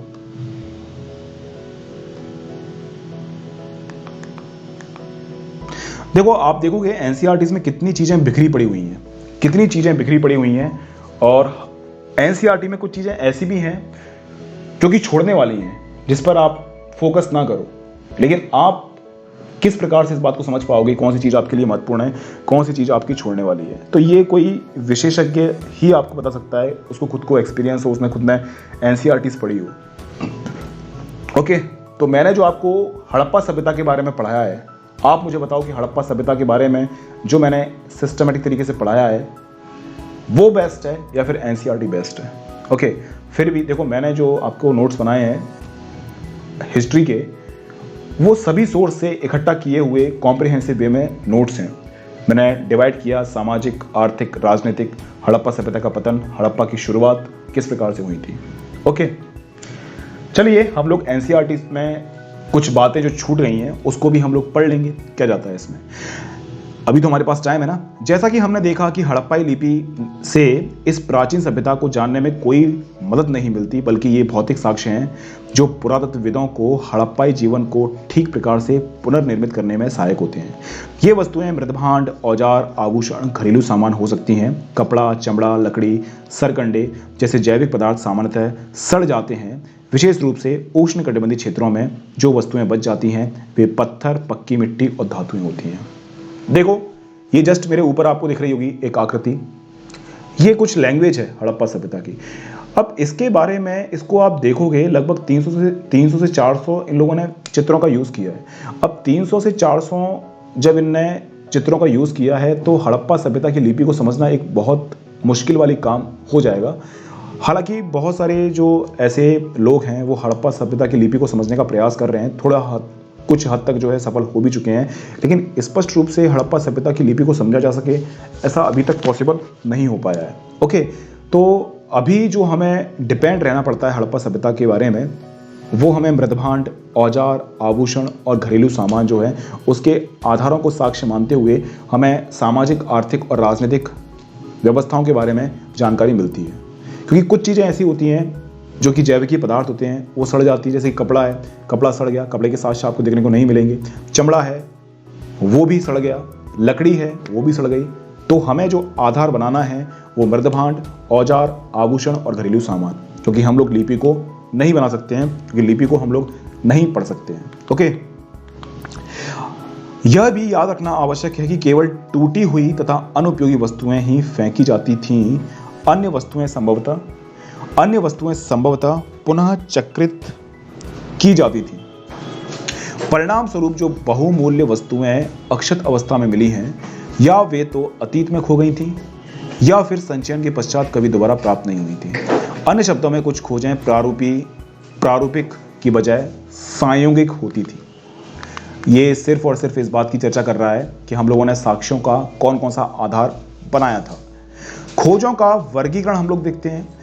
पुरावस्तुओं की पुनः प्राप्ति पुरातात्विक उद्यम का आरंभ मात्र है। क्या? पुरावस्तुओं की पुनः प्राप्ति पुरातात्विक उद्यम का आरंभ मात्र है। इसके बाद पुरातत्वविद अपनी खोजों को वर्गीकृत करते हैं। वर्गीकरण का एक सामान्य सिद्धांत प्रयुक्त पदार्थ जैसे कि पत्थर, मिट्टी, धातु, अस्थि, हाथी दांत आदि के संबंध में होता है, क्योंकि यही जो साक्ष्य हैं वो आपके रह पाते हैं, बाकी तो सारे के सारे साक्ष्य आपके मिट जाएंगे और स्पष्ट रूप से जानकारी हमें मिलेगी भी नहीं। दूसरा और अधिक जटिल और उनकी उपयोगिता के आधार पर होता है। पुरातत्वविदों को यह तय करना पड़ता है कि उदाहरणतः कोई पुरावस्तु एक औजार है या एक आभूषण या फिर दोनों, अथवा अनुष्ठानिक प्रयोग की कोई वस्तुएं, है ना। तो कहने का मतलब यह है कि एक तो हमें कोई चीज़ मिल गई और इस चीज़ की उपयोगिता को हमें देखना है कि जो हमें चीज़ मिली है कि इसका उपयोग क्या है। अब इसका उपयोग औजार के रूप में हम लोग कर रहे हैं या फिर आभूषण के रूप में हम लोग कर रहे हैं, या फिर हो सकता है कि आभूषण के रूप में और औजार के रूप में, दोनों के रूप में कर रहे हैं। ओके, ये सब चीज़ें। किसी पुरावस्तुओं की उपयोगिता की समझ अक्सर आधुनिक समय में प्रयुक्त वस्तुओं से उनकी समानता पर आधारित होती है। मन के चक्कियाँ, पत्थर के फलक और पात्र इसके स्पष्ट उदाहरण हैं। कहने का मतलब आज के समय में हम लोग जो यूज़ करते हैं, देखो चक्की आपने अब भी देखी होगी, है ना। आपने कुछ पात्र, बर्तन वगैरह आज भी देखे होंगे। तो पात्र भाई, अगर हड़प्पा सभ्यता में कुछ पात्र मिलेंगे तो उसकी आकृति को देख के हम लोग उसकी उपयोगिता को समझ जाएंगे। लेकिन कुछ चीज़ें ऐसी मिलती हैं जो कि वर्तमान समय में हम लोग उपयोग नहीं करते हैं। तो जब ऐसी चीज़ें मिलती हैं तो उसको समझने में थोड़ा सा कठिनाई महसूस होती है कि किस प्रकार से इस धातु का, इस वस्तु का इस्तेमाल किया जाता होगा। ये पूजा सामग्री की वस्तु है या फिर उपयोगी वस्तु, या फिर या घरेलू सामग्री में, घरेलू उपयोग में आने वाली वस्तु है, या फिर पूजा करने वाली वस्तु है, खिलौने हैं, है क्या चीज़ ये। ओके, तो जो पुरातत्वविद हैं वो आज के समय की चीज़ें हैं उसके हिसाब से पुरातात्विक वस्तुएं हैं उसको समझने का प्रयास करते हैं। पुरातत्वविद किसी पुरावस्तुओं की उपयोगिता को समझने का प्रयास उस संदर्भ के परीक्षण के माध्यम से भी करते हैं जिससे वह मिली थी। क्या वे घर में मिली हैं, नाले में, कब्र में या फिर भट्टी में। कहने का मतलब अगर कोई चीज़ें घर में मिली हैं, किचन में मिली हैं, तो ऑब्वियसली उसका उपयोग खाना बनाने के लिए करते होंगे। अगर कोई चीज़ बाहर मिली है और बड़ी आकृति की है तो हो सकता है कि वो चीज़ भंडारण के दृष्टिकोण से महत्वपूर्ण हो, है ना। अब हो सकता है कि कुछ चीज़ आपकी मूर्तियों टाइप की मिली हो, तो मूर्तियों को तो भाई खाना बनाने के लिए तो यूज़ करेंगे नहीं। ओके, तो हो सकता है कि प्रदर्शन के लिए मूर्तियाँ रखी जाती होंगी या फिर बच्चों के खेलने के लिए मूर्तियाँ बनाई जाती होंगी। ओके, तो जहाँ पर ये पुरातात्विक चीज़ें मिलती हैं उसके आधार पर हम लोग पहचान करने का प्रयास करते हैं कि किस प्रकार की चीज़ें यहाँ पर हैं। कभी कभी पुरातत्वविदों को अप्रत्यक्ष साक्ष्यों का सहारा लेना पड़ता है। उदाहरण के लिए हम लोग बात करते हैं, हालांकि कुछ हड़प्पा सभ्यता से कपास के टुकड़े मिले हैं पर पहनाव के विषय में जानने के लिए हमें अप्रत्यक्ष साक्ष्यों जैसे कि मूर्तियों में चित्रण पर निर्भर रहना पड़ता है। ठीक है, हमें कुछ कुछ साक्ष्य मिल गए हैं, कपास के कुछ टुकड़े मिल गए हैं और वो टुकड़े काफ़ी सड़े हुए हैं, लेकिन कपास के टुकड़े मिल गए इसका मतलब हमें ये समझ में नहीं आया कि वो किस प्रकार के कपड़े पहनते थे, पहनावा किस प्रकार का है। तो इसके लिए हमें जाना पड़ता है किसके ऊपर? मूर्तियों के ऊपर, क्योंकि मूर्तियाँ जो होंगी वो भी तो कपड़े पहनी होंगी ना। तो मूर्तियाँ जिस प्रकार के कपड़े पहनी होंगी उसी प्रकार के कपड़े हड़प्पा सभ्यता के लोग पहनते होंगे। तो कपास के टुकड़े के माध्यम से हम लोग पहनावे को नहीं समझ सकते, इसके लिए हमें दूसरे साक्ष्यों पर डिपेंड रहना पड़ता है, जैसे कि मूर्तियों ने किस प्रकार के कपड़े पहन रखे हैं। ओके, चलिए। पुरातत्वविदों को संदर्भ की रूपरेखाओं को विकसित करना पड़ता है। हमने देखा कि पहली प्राप्त हड़प्पाई मोहरों को तब तक नहीं समझा जा सका जब तक कि पुरातत्वविदों को उसे समझने के लिए सही संदर्भ नहीं मिला। सांस्कृतिक अनुक्रम जिसमें वह मिली थी तथा मेसोपोटामिया में हुई खोजों की तुलना दोनों के संबंध में पुरातात्विक व्याख्या की समस्या संभवतः सबसे अधिक धार्मिक प्रथाओं के। एक मिनट रुको, इसको हम समझने का प्रयास करते हैं, पहले वाला जो हमारा पोर्शन था उसको। ओके, तो ये बात समझना कि कहने का मतलब ये था कि मोहरें, अब आपको मोहरें मिली हैं, पुरातात्विक साक्ष्य के आधार पर आपको मोहरें मिली हैं। अब आप ये सोचोगे यार सिक्के का प्रयोग तो हम लोग जो है मुद्रा के रूप में करते हैं फिर नहीं करते हैं। सिक्कों का प्रयोग हम लोग मुद्रा के रूप में करते हैं। अब हड़प्पा सभ्यता के लोग जो है सिक्कों का यानी कि मुद्रा का जो आपकी मोहरें हैं उनका प्रयोग वो विनिमय के साधन के रूप में करते नहीं थे। आपने देखा होगा कि वो एक छाप छोड़ने के लिए, एक संकेत डालने के लिए जो है मुद्रा का उपयोग करते थे वो लोग, है ना, कि एक सील लगा दी। और आज के समय में हम लोग सिक्कों का उपयोग क्यों करते हैं? विनिमय के साधन के रूप में। 5 रुपये का सिक्का आपने देखा होगा, 10 रुपये का सिक्का आपने देखा होगा। अगर अनुमान लगाया जाए कि हम लोग सिक्के का जो उपयोग है वो वस्तु विनिमय करने के लिए करते हैं, तो हम लोग ये भी अंदाजा लगा सकते हैं कि हड़प्पा सभ्यता में भी विनिमय का साधन होगा। लेकिन ऐसा नहीं होता है। सिक्के वहां पर जो है चित्रांकन के लिए या फिर मुद्रांकन के लिए हम लोग करते थे, हड़प्पा सभ्यता के लोग। ओके, तो डिफिकल्टीज आती है कभी कभी समझने में, है ना, क्योंकि हम लोग कोई भी साक्ष्य हमें मिलते हैं तो आज के समय से को रिलेट करके हम लोग चलते हैं कि बर्तन का उपयोग ऑब्वियसली क्या नाम से खाना बनाने में करते होंगे, लेकिन हो सकता है कि भविष्य में हमें मालूम चले बर्तन का उपयोग वो लोग किसी और के लिए करते हों, है ना। तो कुछ चीज़ें ऐसी होती हैं जो कि सटीक जानकारी प्रदान नहीं करती हैं। पुरातात्विक व्याख्या की समस्याएं संभवतः सबसे अधिक धार्मिक प्रथाओं के पुनर्निर्माण के प्रयासों में सामने आती हैं। आरंभिक पुरातत्वविदों को लगता था कि कुछ वस्तुएं जो असामान्य और अपरिचित लगती थीं संभवतः धार्मिक महत्व की होती थीं। इनमें आभूषण से लदी हुई नारी मृण मूर्तियां, जिनमें से कुछ शीर्ष पर विस्तृत प्रसाधन थे, शामिल है। तो कभी कभी हमें कुछ ऐसी चीज़ें मिली हैं, है ना, जिससे हम लोग कहते हैं कि ये जो चीज़ है वो धार्मिक रूप से काफ़ी महत्वपूर्ण होगी, है ना। जैसे कि आज हम लोग पूजा सामग्री का यूज़ करते हैं, है ना, तो पूजा सामग्री में कौन कौन सी चीज़ें यूज़ होती हैं हम पता लगा लेते हैं ना कि ये चीज़ यार पूजा पाठ के लिए होगी। ओके, तो ध्यान रखना कभी कभी हमें हड़प्पा सभ्यता से भी कुछ चीज़ें ऐसी मिलती हैं जिसका अनुमान हम लोग लगाते हैं कि संभवतः हो सकता है कि इस चीज़ का उपयोग ये लोग जो है पूजा करने के लिए करते होंगे। कभी कभी हमें जो है मूर्तियां मिली हैं, इन मूर्तियों के माध्यम से आप समझिए पुरातत्वविद हैं वो अनुमान लगाते हैं कि हो सकता है कि इस मूर्तियों की पूजा करते होंगे, है ना। इन्हें मातृ देवियों की संज्ञा दी गई। जो मूर्तियां इनको मिली हैं, हमारे देश में भी तो बहुत सारी मूर्तियां बनी हुई हैं ना, अलग अलग भगवान की अलग अलग मूर्तियां बनी हुई हैं। तो ध्यान रखना ये जो मूर्तियां मिली हैं इसको हम लोग मातृ देवी की संज्ञा देते हैं, इनकी पूजा वो लोग करते होंगे। पुरुषों की दुर्लभ पत्थर से बनी मूर्तियां जिनमें उन्हें एक लगभग मानकीकृत मुद्रा में एक हाथ घुटने पर रख बैठा हुआ दिखाया गया है, जैसा कि पुरोहित राजा को भी इसी प्रकार से वर्गीकृत किया गया था। कहने का मतलब कुछ आपको मूर्तियां मिली हैं, कुछ नहीं, आपको बहुत सारी मूर्तियां मिली हैं, वो स्त्री की मूर्तियां मिली हैं। तो संभवतः हो सकता है कि मातृ देवी मानते हों, है ना, हो सकता है कि वो देवी मानते हों, उसकी पूजा करते हों। और कुछ प्रकार की आपको बहुत ही कम आपको ऐसी मूर्तियां मिली हैं। ये आप देख लीजिए, ये मैं आपको बता रहा हूँ, है ना, एक हाथ है इसका घुटने पर टिका हुआ है और कुछ शॉल टाइप की ओढ़ा हुआ है। और आप देखोगे इसका जो एक्सप्रेशन है वो इस प्रकार का है कि ये ध्यान मुद्रा में मग्न है। तो कहने का मतलब हम लोग सिर्फ और सिर्फ पुरातात्विक साक्ष्यों के माध्यम से अंदाजा लगा सकते हैं कि इस प्रकार की चीजें उस समय पर हो रही थी। ओके,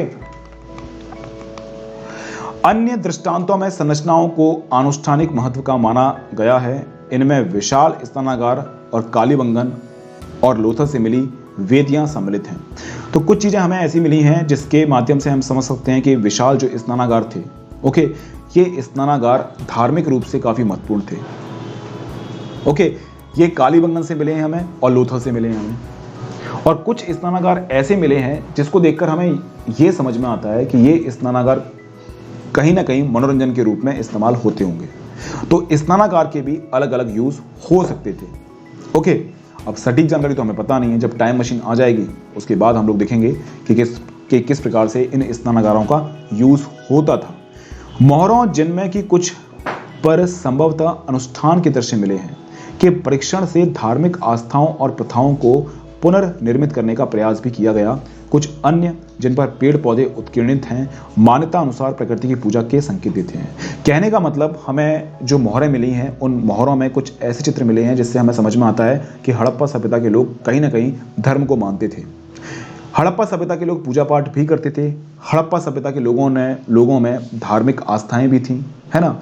हड़प्पा सभ्यता के लोग जो थे वो कुछ परंपराओं भी निभाते थे। ओके, कुछ इस प्रकार के साक्ष्य हमें देखने को मिलते हैं। कभी कभी हमें पेड़ की आकृति भी देखने को मिलती है। इससे ये प्रूफ होता है कि हड़प्पा सभ्यता के जो लोग थे एक तरह से प्रकृति की पूजा भी वो किया करते थे। ओके, आगे आने वाले समय में जो वैदिक काल आएगा, वैदिक काल में भी आप सभी लोग जानते हैं किस प्रकार से प्रकृति पूजा हमारा एक साधन था, है ना, आस्था को प्रकट करने का। ध्यान रखना, मोहरों पर बनाए गए कुछ जानवर जैसे कि एक सींग वाला जानवर, जिसे आमतौर पर हम लोग एक सरंगी कहते हैं, कल्पित और संश्लिष्ट लगते हैं। एक सींग वाला जानवर आपने कभी देखा था क्या? अभी तक आपको एक सींग वाला जानवर देखा है? आपने कभी देखा है एक सींग वाला जानवर? जिस प्रकार का जानवर इस मुद्रा में दिखाया गया है उस प्रकार का जानवर अभी तक तो हमें ऐसा दिखा नहीं है। तो हो सकता है कि उनकी कल्पना में हो, है ना। आजकल हम भी तो देखते हैं ना, कुछ हमारे वेदों में, कुछ हमारे धार्मिक मान्यताओं में कुछ इस प्रकार के जानवर हैं। जैसे शेषनाग का नाम सुना होगा आपने, है ना। आपने ऐसे जानवर का नाम सुना होगा जिसका आधा जो धड़ है वो जानवर का है और मुंह उसका किसका है? इंसान का है। तो जिस प्रकार से हमारे धर्म में बहुत सारी कल्पनाएं की गई हैं, उसी प्रकार से ये जो हड़प्पा सभ्यता के लोग थे उसमें जो मोहरों में जो चित्र बने गए हैं, हो सकता है कि वो भी इस प्रकार की कल्पनाएं करते हों कि एक सींग वाला जानवर। और ये जानवर जो है काफ़ी पवित्र था इन लोगों के लिए। आप ऊपर देख सकते हैं चित्र में, ये एक सींग वाला जानवर जो है ये इसी प्रकार का है। कुछ मोहरों पर एक आकृति जैसे पालथी मारकर योगी की मुद्रा में बैठा दिखाया गया है और कभी कभी जिसे जानवर से घिरा हुआ दर्शाया गया है को आद्य शिव अर्थात हिंदू धर्म के प्रमुख देवताओं में से एक का आरंभिक रूप की संज्ञा दी गई है। इसके अतिरिक्त पत्थर का शंक्वाकार वस्तुओं को लिंग के रूप में वर्गीकृत किया गया है। तो आप देखो इस बात को समझ सकते हैं कि जो वैदिक काल में जो लोग आए हैं, हो सकता है कि हड़प्पा सभ्यता का उत्तरवर्ती रूप हो, क्योंकि देखो शिवलिंग मिलना इस बात का साक्ष्य है कि हड़प्पा सभ्यता का पतन नहीं हुआ था। हड़प्पा सभ्यता जो है वो चेंज हुई थी। हड़प्पा सभ्यता में भी कुछ इस प्रकार की योगी का चित्र जो है मुद्रा में अंकित किया गया है, जो कि शिव शंकर से मिलता जुलता है, शिव भगवान से मिलता जुलता है। ओके, तो इसके आधार पर भी हम लोग इस बात का अनुमान लगा सकते हैं कि हड़प्पा सभ्यता का पतन नहीं हुआ था। ये हो सकता है कि माइग्रेट कर गए हों, ये प्रवास कर गए हों। कहाँ पर? ये पश्चिमी उत्तर प्रदेश और आपका हरियाणा, पंजाब, हरियाणा, राजस्थान और आपका गुजरात में। हड़प्पाई धर्म के कई पुनर्निर्माण इस अनुमान के आधार पर किए गए। आरंभिक तथा बाद की परंपराओं में समानताएं होती हैं। ऐसा इसलिए होता है क्योंकि अधिकांश पुरातत्वविद ज्ञात से अज्ञात की ओर बढ़ते हैं, अर्थात वर्तमान से अतीत की ओर बढ़ते हैं। तो देखो यार, आप अगर कोई चीज़ देखोगे, है ना, जैसे कि आज के समय में आपने देखा है क्या? गाय। ओके, नहीं, आज के समय में आपने जैसे बर्तन देखा है, तो आप अनुमान लगाओगे हड़प्पा सभ्यता के लोग भी कुछ गोलाकार टाइप की चीज़ें लेते होंगे और ये गोलाकार की जो चीज़ें होंगी वो बर्तन के रूप में उसका उपयोग करते होंगे। हो सकता है कि हड़प्पा सभ्यता के लोग उस गोलाकार चीज़ को उस गोलाकार चीज जो है उसको अन्य चीजों में इस्तेमाल करते हो, तो संभवतः हो सकता है ना ये। तो हम लोग या फिर पुरातत्वविद जो हैं वो अनुमान लगाते हैं, वो वर्तमान की चीजों को देखकर अतीत की चीजों का अनुमान लगाते हैं। तो हो सकता है कि जो इतिहास हम लोग पढ़ते हैं उसमें बहुत सारे संशोधन हो जाएं, आगे टाइम मशीन बन जाए और टाइम मशीन के बाद हम लोग समझें कि भाई हो सकता है कि ये जो एक सींग वाला जानवर है वो धार्मिक नहीं होगा, हो सकता है कि ये अधार्मिक हो, अशुद्ध हो, ओके, कुछ भी हो सकता है ना। और आप देखना कुछ इस प्रकार की जो है मूर्तियां आपको देखने को मिलेंगी, ये सिक्के पर इस प्रकार की आकृति आपको देखने को मिलेगी, और ये आकृति कहीं ना कहीं जो है शिव शंकर से देखने को मिलती है। इससे हमें समझ में आता है कहीं ना कहीं ये लोग जो है धर्म को मानते थे, लेकिन धर्म जो था इतना प्रभावी नहीं था सामाजिक जिंदगी में। जिस प्रकार से आप देखते हैं ना वैदिक काल में किस प्रकार से धर्म की प्रधानता थी, धर्म के आधार पर जो है शासन चल रहा है, ओके। यहाँ पर धर्म इतना प्रभावी नहीं था, जिसको मानना है वो धर्म को माने, जिसको नहीं मानना है ये उसके आस्था का विषय है। हालांकि यह नीति पत्थर की चक्कियों तथा पात्रों के संबंध में युक्ति संगत हो सकती है, लेकिन धार्मिक प्रतीक के संदर्भ में ये अधिक संदिग्ध रहती है। देखो पत्थर की चक्की ये हम समझ सकते हैं कि यार पत्थर की चक्की होगी, ऑब्वियसली आटा को पीसने के लिए होती होगी। पात्र का उपयोग कर रहे हैं, ऑब्वियसली हम लोग पात्र का इस्तेमाल हम लोग बर्तन के लिए कर रहे हैं। लेकिन जो धार्मिक प्रतीक हैं, कुछ आपके स्वास्तिक के चिन्ह देखने को मिले हैं इस प्रकार के, ओके। कुछ आपको जो है शिवलिंग मिली हैं, कुछ आपको मृण देवी मूर्तियां यानी कि देवी की जो प्रतिमाएं वो मिली हैं। अब इसका उपयोग वो किसके लिए करते होंगे, इसका अंदाजा लगाना मुश्किल है। उदाहरण के लिए आइए हम लोग आद्य शिव मोहरों को देखते हुए सबसे आरंभिक धार्मिक ग्रंथ ऋग्वेद, जो कि आपका 1500 से 1000 ईस्वी पुराना है, में रुद्र नामक एक देवता का उल्लेख मिलता है, जो बाद की पौराणिक परंपराओं में शिव के लिए प्रयुक्त एक नाम है। लेकिन शिव के विपरीत रुद्र को ऋग्वेद में ना तो पशुपति और ना ही एक योगी के रूप में दिखाया गया है, ओके। तो ये जो आद्य शिव जो मोहरों के रूप में हमें हड़प्पा सभ्यता में देखने को मिलता है, हम लोग ये अनुमान लगाते हैं कि ये जो मोहरों पर जो प्रतिमा, जो आपकी मुद्रा अंकित की गई है, जो आपका फिगर बनाया गया है, हो सकता है कि वो शिव का हो। लेकिन ऋग्वेद में जो धार्मिक ग्रंथ है आपका, आपने देखा होगा कि ऋग्वेद में एक रुद्र नामक एक देवता है, इसका उल्लेख मिलता है। लेकिन बाद में जो आपकी बाद के जो ग्रंथ मिलते हैं आपके, उसमें रुद्र को एक शिव के रूप में बताया गया, यानी कि यहाँ देख लीजिए रुद्र नामक जो देवता है उसको शिव के लिए प्रस्तुत किया गया है ना।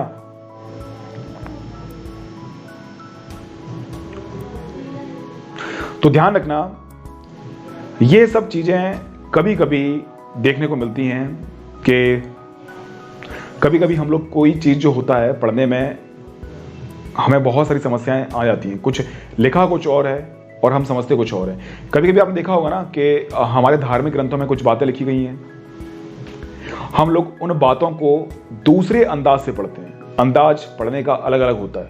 तो कभी कभी हम लोग धार्मिक ग्रंथों को समझने का प्रयास करते हैं और धार्मिक ग्रंथों को समझने के प्रयास में हम लोग अपने हिसाब से उसको समझ लेते हैं, तभी तो धार्मिक ग्रंथों में त्रुटियां आ जाती हैं। देखा होगा आपने कुरान की स्पष्ट व्याख्या ना होने की वजह से कुछ विशेष वर्ग जो लोग हैं वो कुछ वर्ग को भड़का देते हैं और उनको जो है आतंकवादी बना देते हैं। उसी प्रकार से हमारी गीता का जो अध्ययन करते हैं लोग बाग, उसको उनके तथ्यों को तोड़ मरोड़ कर प्रस्तुत करते हैं, जैसे कि हमारा जो धर्म है उसमें भी बहुत सारी कुरीतियां आ गई हैं। इस प्रकार की चीज़ें आपको देखने को मिलेगी। तो हड़प्पा सभ्यता में भी जो पुरातत्वविद हैं उनने जो अनुमान लगाया है वो गलत साबित हो सकता है ना। तो कह सकते हैं कि ये चित्रण ऋग्वेद में दिए गए रुद्र के विवरण से मेल नहीं खाता है। फिर क्या कोई शमन था, जैसा कि कुछ विद्वानों ने सुझाया है। इतने दशकों में हुए पुरातात्विक कार्यों की क्या उपलब्धि है, हड़प्पाई अर्थव्यवस्था के बारे में अब हमारी जानकारी कुछ बेहतर है। हम सामाजिक भिन्नताओं की गुत्थी को सुलझाने में सफल हुए हैं और सभ्यता की कार्यप्रणाली के विषय में हमारी जानकारी कुछ बड़ी है। तो आप समझना इस बात को कि हो सकता है कि हड़प्पा सभ्यता के बारे में जो हमें आर्थिक, सामाजिक और राजनीतिक जानकारी मिली है वो सटीक ना हो। आगे आने वाले समय में पुरातत्वविद जो हैं वो आगे अध्ययन करें और अध्ययन के बाद पता लगाएं कि भाई अभी तक जो हम लोग इतिहास पढ़ के आ रहे थे, अभी तक जो हम लोग अनुमान लगा रहे थे वो गलत है। ओके, जो मुद्रा पर बनी हुई जो पशुपति की जो हमें चित्र देखने को मिलता है, हो सकता है कि वो कुछ और हो, लेकिन फिर भी हम लोग हड़प्पा सभ्यता के आर्थिक क्रियाओं के बारे में सटीक जानकारी मिल जाती है। सामाजिक क्रियाओं के बारे में हमें सटीक जानकारी मिल जाती है, लेकिन धार्मिक क्षेत्र में हमें जानकारी कम ही मिलती है। ओके, धर्म के मामले में क्या हड़प्पा सभ्यता का कोई धर्म था या फिर हड़प्पा सभ्यता के धर्म के आधार पर कोई राजनीतिक व्यवस्था थी, इस प्रकार की जानकारी हमें देखने को नहीं मिलती है। सच में यह स्पष्ट नहीं है कि लिपि के पढ़े जाने की स्थिति में हम और कितना जान पाते यदि एक द्विभाषिक अभिलेख मिलता है तो हड़प्पा निवासियों द्वारा बोली जाने वाली भाषाओं के विषय में प्रश्नों पर संभवतः विराम लग सकता था। यानी कि अभी हमें जो जानकारी मिलती है हड़प्पा सभ्यता के बारे में वो सटीक जानकारी नहीं है। अगर हम लोग इसकी लिपि को पढ़ लेते तो लिपि के माध्यम से हमें सटीक जानकारी मिल जाती है। जो आज हम लोग अनुमान लगा रहे हैं और आज जो इतिहासकारों के बीच में विवाद का मुद्दा बना हुआ है, अब वो विवाद का मुद्दा नहीं बना होता। ओके, कई पुनर्निर्माण अभी भी संदिग्ध बने हुए हैं। किसी के बारे में तो हमें बिल्कुल भी नॉलेज मिलती नहीं है कि भाई इसका यूज़ ये लोग कहाँ करते होंगे, कैसे करते होंगे। क्या विशाल स्नानागार एक आनुष्ठानिक संरचना थी? साक्षरता कितनी व्यापक थी? हड़प्पाई कब्रिस्तानों में सामाजिक भिन्नताएं कम क्यों दिखाई देती हैं? स्त्री और पुरुष संबंधों से जुड़े प्रश्न भी अनुत्तरित हैं। क्या महिलाएं मृतभांड बनाती थीं या फिर केवल उन्हें रंगने का काम करती थीं? दूसरे शिल्पकर्मियों के क्या कार्य थे? अभी भी बहुत सारे प्रश्न ऐसे हैं जो हमें हड़प्पा सभ्यता के बारे में समझ में नहीं आते हैं। ओके, स्नानागार का हम लोग कहाँ यूज़ करते थे? कहीं कहीं स्नानागार आपको छोटे मिले हैं और कहीं कहीं स्नानागार आपको बड़े बड़े मिले हैं। ओके, मोहनजोदड़ो में आप जाओगे तो बड़े बड़े स्नानागार मिले हैं। तो स्नानागार का यूज़ ये कृषि की सिंचाई के लिए करते थे या फिर धार्मिक परंपराओं के लिए करते थे? ये भी सबसे बड़ी समस्या है। कितने लोग शिक्षित थे और कितने लोग अशिक्षित थे? किन लोगों को शिक्षा ग्रहण करने का अधिकार था, किन लोग कौन से लोग ऐसे थे जो कि शिक्षा ग्रहण नहीं कर सकते थे?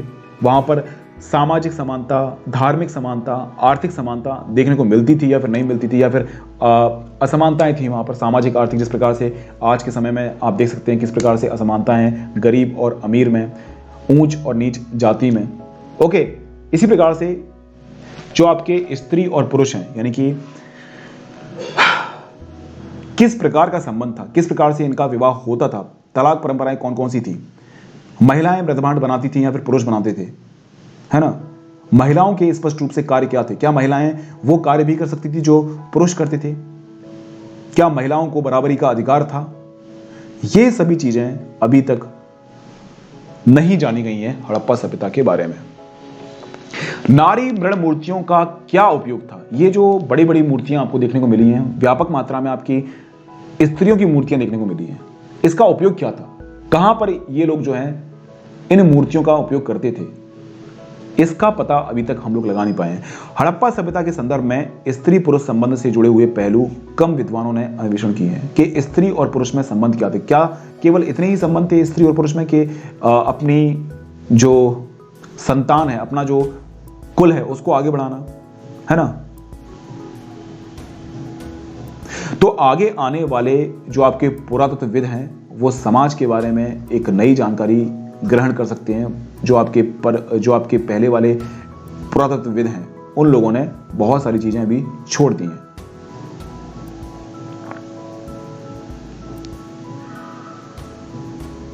तो कहीं ना कहीं कुछ साक्ष्य ऐसे मिले हैं, कुछ ऐसे साक्ष्य मिले हैं जिससे कि ये समझ में आता है कि वहां पर जादू टोने ये काफी प्रचलित थे। जो महिलाएं हैं उनके गले में से कुछ ताबीज मिले हैं, बच्चे उनके गले में से कुछ ताबीज मिले हैं। कुछ महिलाएं ऐसी हुआ करती थीं जो कि स्वर्ग से संबंध स्थापित करती थीं, यानी कि मरे हुए व्यक्ति उनसे बात करवाती थी। कुछ इस प्रकार के साक्ष्य भी मिले हैं, है ना, कुछ इस प्रकार के महिलाएं भी मिली हैं, कुछ पुरुष भी मिले हैं, है ना। तो अभी तक हम लोग हड़प्पा सभ्यता के बारे में जानकारी सही तरीके से प्राप्त नहीं कर पाए हैं। सबसे आरंभिक उत्खननों में से एक मैके इन पत्थरों के विषय में यह कहते हैं कि लाजवर्थ मणि, जैस्पर, चार्ल्स सैडनी और अन्य पत्थरों से बने छोटे आकार के शंकुओं जो सुंदरता से तराशे और तैयार किए गए थे तथा जो 2 इंच से भी कम ऊंचाई के थे को लिंग भी माना गया है। दूसरी तरफ यह संभवतः है कि इनका प्रयोग पट्टों पर खेले जाने वाले खेलों में होता होगा। अर्नेस्ट मैके अर्ली इंडस सिविलाइजेशन 1948 से ये बात उद्धृत होती है। ये आपको ऊपर दिख रहा है, ये आपको कुछ दिख रहा है क्या? ये ऊपर फिगर देख लीजिए। कुछ लोग बोलते हैं कि भाई ये जो आकृति है ये शिवलिंग है, छोटी छोटी शिवलिंग होगी ये, है ना। कुछ लोग बोलते हैं कि नहीं, हो सकता है कि ये पाशे के रूप में इसका यूज़ करते हो। हम लोग लूडो वगैरह खेलते हैं ना, हो सकता है कि ये कुछ गोटियां वगैरह हो किसी विशेष खेल के लिए। तो अभी भी इस बात का अनुमान लगाना बड़ा मुश्किल है कि इन सब चीज़ों का यूज़ कहाँ पर होता था, है ना। ये कुछ बातें हैं जो आपको ध्यान रखनी है ना। ये कुछ मैं काल रेखाओं के बारे में आपको बता रहा हूँ। आरंभिक पुरातात्विक के प्रमुख कालखंड हैं ये। देखो, ये है आपका 20 लाख वर्ष पुराना, ये है आपका निम्न पुरापाषाण काल, ये 80,000 वर्ष पूर्व की हम लोग बात कर रहे हैं। ओके, ये है आपका मध्य पुरापाषाण काल, मैंने आपको स्पष्ट रूप से बताया था। ये 35,000 साल पहले की हम लोग बात कर रहे हैं, ये है उच्च पुरापाषाण काल। ये 1200 ईसा पूर्व की हम लोग बात कर रहे हैं, ये मध्य पाषाण काल है। 10,000 ईसा पूर्व की हम लोग बात कर रहे हैं, ये नव पाषाण काल है। और 10,000 ईसा पूर्व पहले ही इंसान ने क्या किया था? कृषि करना स्टार्ट किया था। और पहली बार जो है इंसान ने पशु पाले थे। इसके अलावा 6,000 ईसा पूर्व की हम लोग बात करें, इसे हम लोग ताम्र पाषाण काल कहते हैं, और तांबे का पहली बार प्रयोग जो है वो इसी समय पर हुआ था। 2600 ईसा पूर्व की हम लोग बात करते हैं तो हड़प्पा सभ्यता की शुरुआत 2600 ईसा पूर्व के समय पर हुई थी, और यहीं से हमारा जो कालखंड है वो आपका महत्वपूर्ण होता है। 1000 ईसा पूर्व ये आरंभिक लोह काल है, और आप समझिए यहाँ पर जो है आपके आर्यों का आगमन हो चुका था और व्यापक रूप से जो है हथियार बनना इस समय पर स्टार्ट हो चुके थे। 600 से 400 ईसा पूर्व की हम लोग बात करें, ये आरंभिक ऐतिहासिक काल है। ओके, और ये है हमारा महाजनपद काल। कौन सा है ये? महाजनपद काल। ध्यान रखना, सभी तिथियां अनुमानित हैं। इसके अतिरिक्त उपमहाद्वीप के अलग अलग भागों में हुए विकास की प्रक्रिया में व्यापक विविधताएं हैं। यहाँ दी गई तिथियां हर चरण के प्राचीनतम साक्ष्य को इंगित करती हैं, यानी कि स्पष्ट रूप से हम लोगों ने विभिन्न कालखंडों के माध्यम से हमारे पूरे इतिहास को बांट दिया है, शुरू से लेकर अभी तक का। लेकिन स्पष्ट रूप से ऐसा नहीं है। आप ये मत सोचना कि 6,000 ईसा पूर्व ही आपका ताम्रपाषाण काल होगा। 1-2 हजार साल आगे पीछे हो सकते हैं आपके। ओके,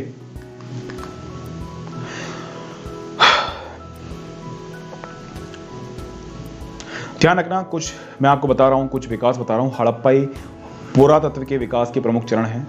1875 से आप देख सकते हैं कि हड़प्पा सभ्यता के बारे में कुछ जानकारी प्राप्त होना स्टार्ट हुई थी। हड़प्पाई मोहर पर कनिंघम की रिपोर्ट, ओके, जो मोहर वगैरह उसको मिली थी, ओके, तो मोहर के बारे में थोड़ा सा उसने कुछ बताया था कि इस काल की है, इसका संबंध इससे है। लेकिन हड़प्पा सभ्यता के विकास के बारे में, हड़प्पा सभ्यता की महत्ता के बारे में कनिंघम जो था थोड़ा सा असफल हुआ था। 1921 में देखना, माधव स्वरूप वत्स द्वारा हड़प्पा में उत्खनन जो है आरंभ किया गया। कौन था ये? माधव स्वरूप द्वारा। 1925 की हम लोग बात करते हैं, मोहनजोदड़ो में उत्खनन प्रारंभ हो गया और मोहनजोदड़ो के बारे में बहुत सारी जानकारी स्टार्ट हुई। 1946 आया, इसमें हमारे विलर साहब आए और इन्होंने हड़प्पा सभ्यता का उत्खनन स्टार्ट किया और हड़प्पा सभ्यता के बारे में जानकारी में इन्होंने एक बहुत बड़ी भूमिका निभाई। 1955 आता है। 1955 में हमारे SR राव आते हैं। ये लोथल कहाँ पर, आप मुझे बताओ। लोथल में इन लोगों ने खुदाई स्टार्ट करी। 1960 में BB लाल, BK थापर के नेतृत्व में कालीबंगन में उत्खनन आरंभ किया गया। अलग अलग क्षेत्रों में अलग अलग जो आपके पुरातत्वविद हैं वो खुदाई काम कर रहे हैं। उसी प्रकार से 1974 में MR मुगल और बहालपुर में अन्वेषण का आरंभ हुआ। 1980 की हम लोग बात करते हैं। 1980 में एक इतालवी आया था दल, जर्मन इतालवी, जिसमें जर्मनी के लोग भी शामिल थे और इटली के लोग भी शामिल थे। इनने जो है मोहनजोदड़ो का अन्वेषण स्टार्ट किया। 1986 की हम लोग बात करते हैं। 1986 में अमेरिकी दल आया, इन्होंने हड़प्पा स्थलों का उत्खनन करना स्टार्ट किया। इसी प्रकार से 1960 में R.S. बिस्ट आया और धोलावीरा में उत्खनन का कार्य आरंभ किया। इस प्रकार से हड़प्पाई सभ्यता के बारे में आपको कुछ जानकारी मिलती है। इसके बाद हम लोग नया चैप्टर कल स्टार्ट करेंगे, राजा, किसान, नगर, आरंभिक राज्य और अर्थव्यवस्थाएं। लगभग हम लोग 600 ईसा पूर्व से 600 ईस्वी तक की बात करेंगे। किस प्रकार की, तो यहाँ पर हम लोग महाजनपद काल पर आ चुके हैं। आपकी हड़प्पा सभ्यता के बारे में पूरी जो स्टोरी है वो खत्म हो चुकी है। हड़प्पा सभ्यता के बारे में आपको पूरी नॉलेज हो चुकी है, किस प्रकार का समाज था, किस प्रकार की आर्थिक क्रियाएं चल रही थी, किस प्रकार से वहां पर जो है